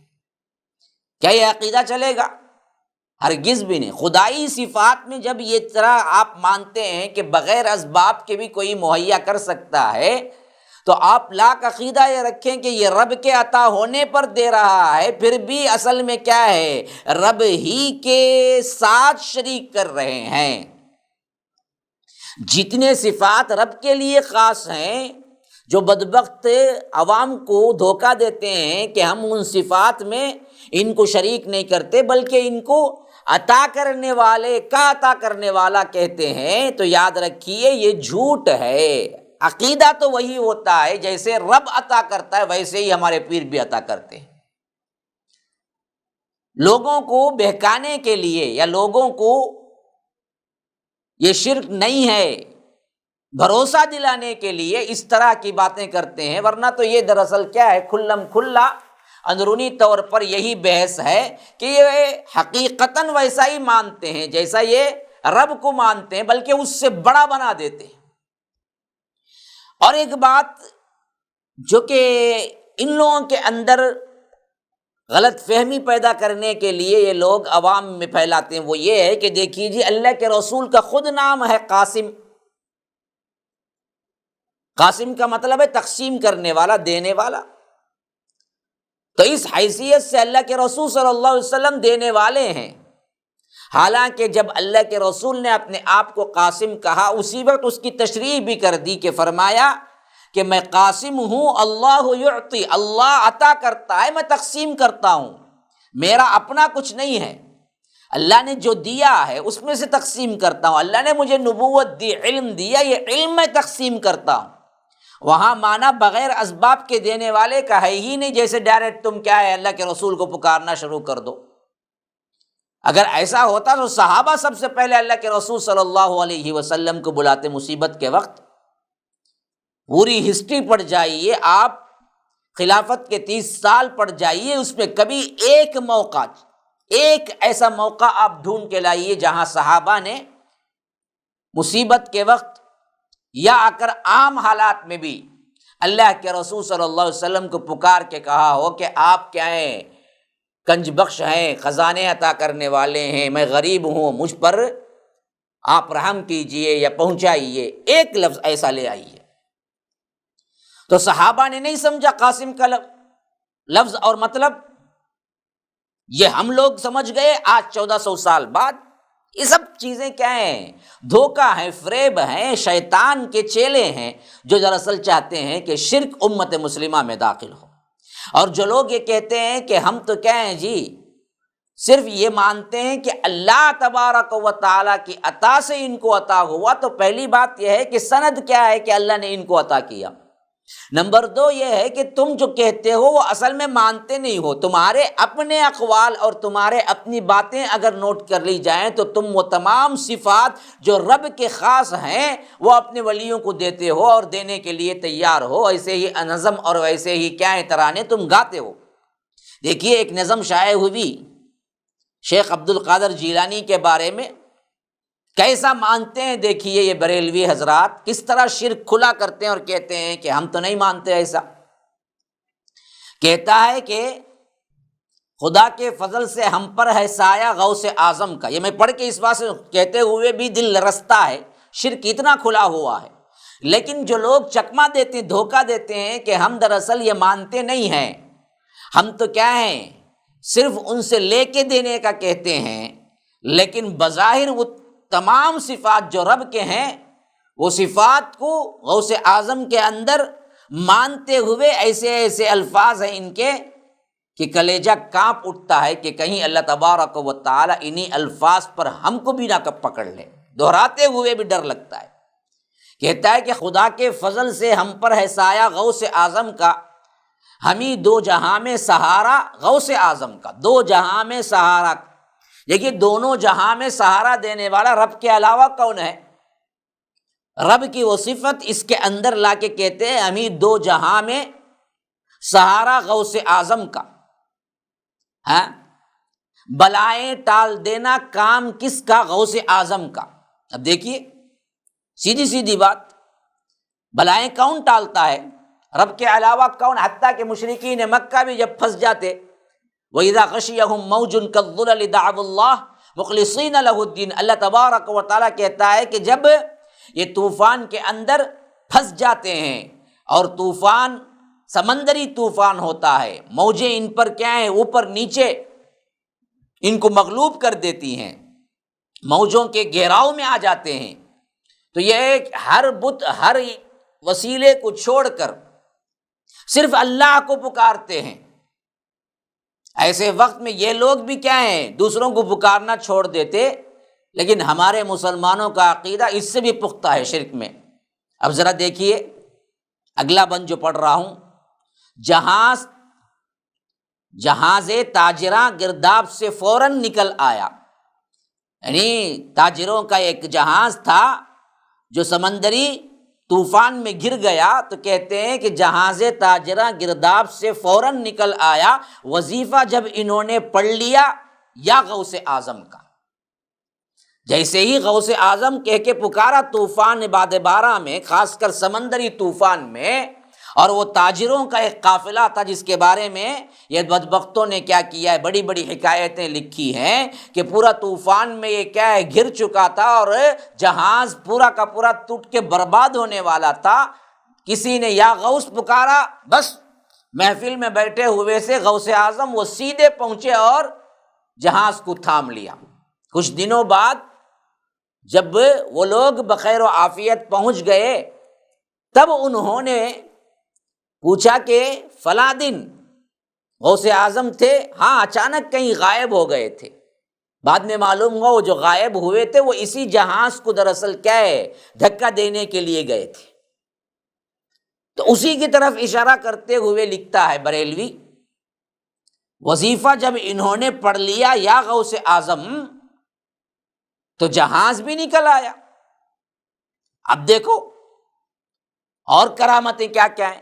گئے ایک وقت میں 70 مریدوں کے یہاں آقا، یعنی ایک ہی وقت میں 11ویں شریف 70 جگہ تھی تو 70 جگہ بھی موجود تھے۔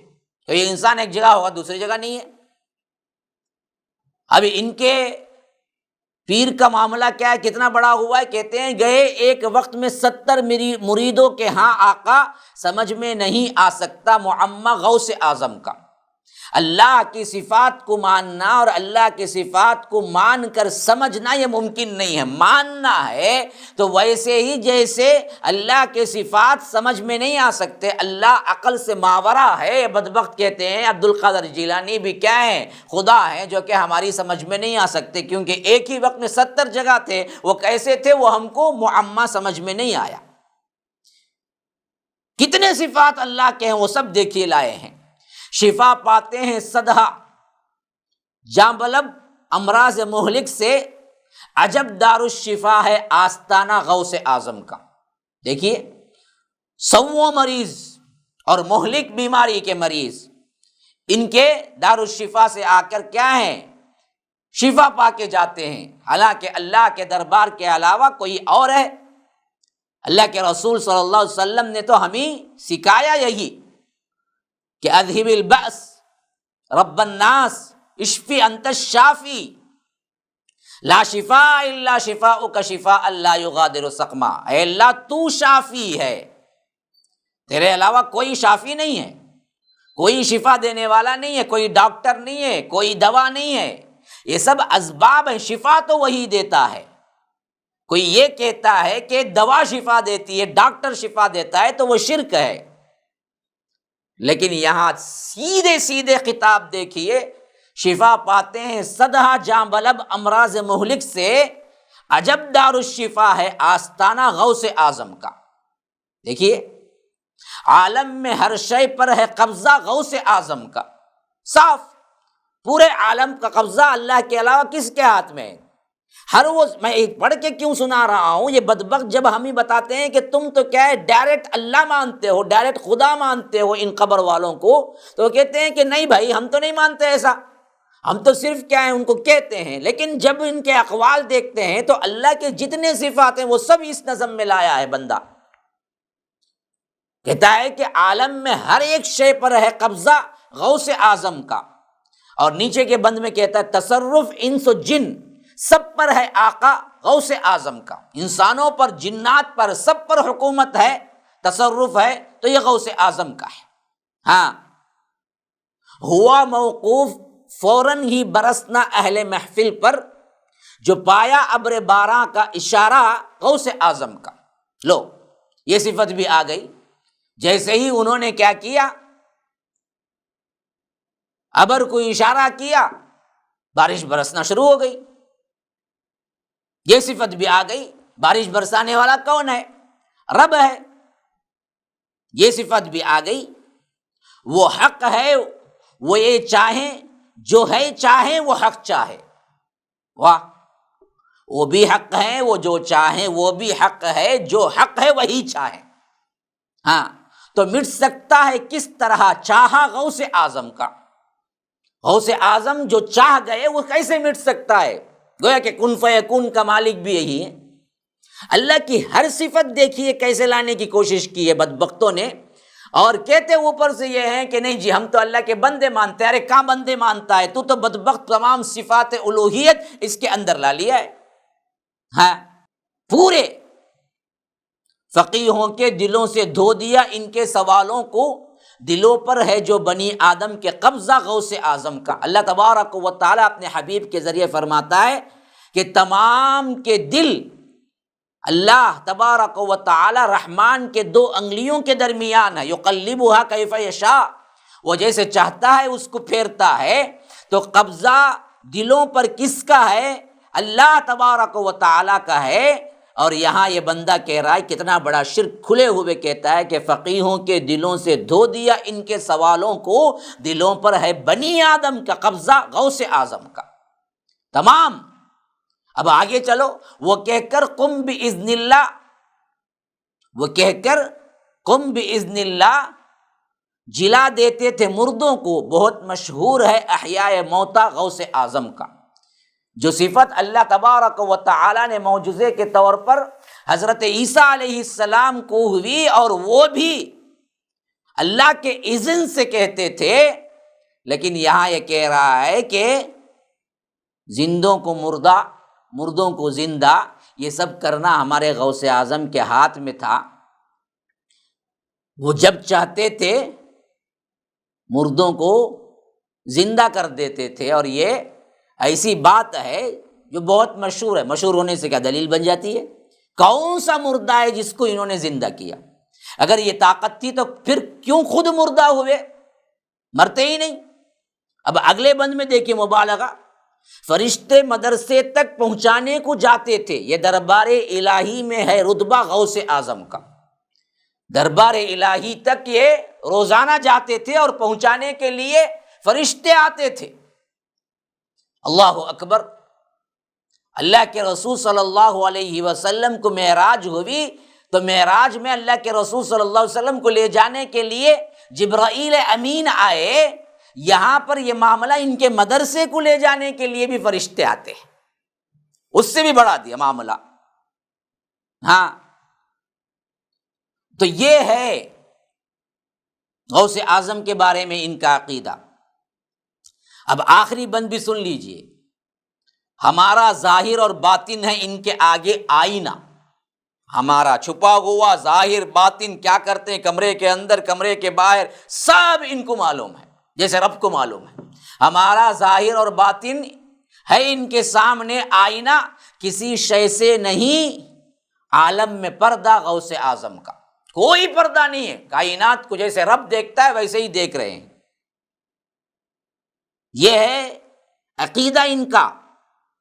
تو ایسے بدبختوں کا یہ عقیدہ جو سامنے کھلا ہوا ہے، ماہنامہ رضا مصطفیٰ، اس کے اندر یہ نظم چھپی تھی، اور یہ نظم باقاعدہ طور پر مشہور بھی ہے، پڑھتے بھی ہیں یہ لوگ۔ تو یاد رکھیے، ایسے بدبختوں کو جب ہم سمجھاتے ہیں تو یہ عوام کو چکمہ دیتے ہیں، ارے ہم تو اللہ کا بندہ ہی سمجھتے ہیں، کہاں بندہ؟ الوہیت کے تمام صفات تو تم نے کیا ہے غوث اعظم کو دے دیے۔ تو یہ ہے عقیدے کا بگاڑ جس کو آج ہم کو سمجھنا بھی ہے اور ان کے لیے منہ توڑ جواب بھی تیار کر کے دینا ہے کہ بدبختو، تمہارا اندر اور تمہارا باہر، ظاہر باطن بالکل مختلف ہے، اور تم نے شرک کی اتاہ گہرائیوں میں اس حد تک پہنچ گئے کہ تم نے اللہ تبارک و تعالیٰ کے تمام صفات اپنے ولیوں کو دے ڈالا، اور ایسے شرکیہ اعمال کرتے ہوئے تم کو اللہ کا ڈر نہیں ہوا تو عوام دھوکہ دیتے ہوئے کہاں سے ڈر پیدا ہوگا؟ اللہ تعالیٰ اس طرح کے بدعقیدہ لوگوں سے محفوظ رکھے، ہمارے عقیدے کو محفوظ رکھے۔ انشاءاللہ میں اگلی مجلس میں اسی تفصیل کے ساتھ آؤں گا، تب تک کے لیے اجازت دیجیے۔ ھذا وباللہ التوفیق، صلی اللہ وسلم علی نبینا محمد۔ اسأل اللہ لی ولکم ولسائر المسلمین من کل ذنب فاستغفروہ انہ ھو الغفور الرحیم۔ والسلام علیکم ورحمۃ اللہ وبرکاتہ۔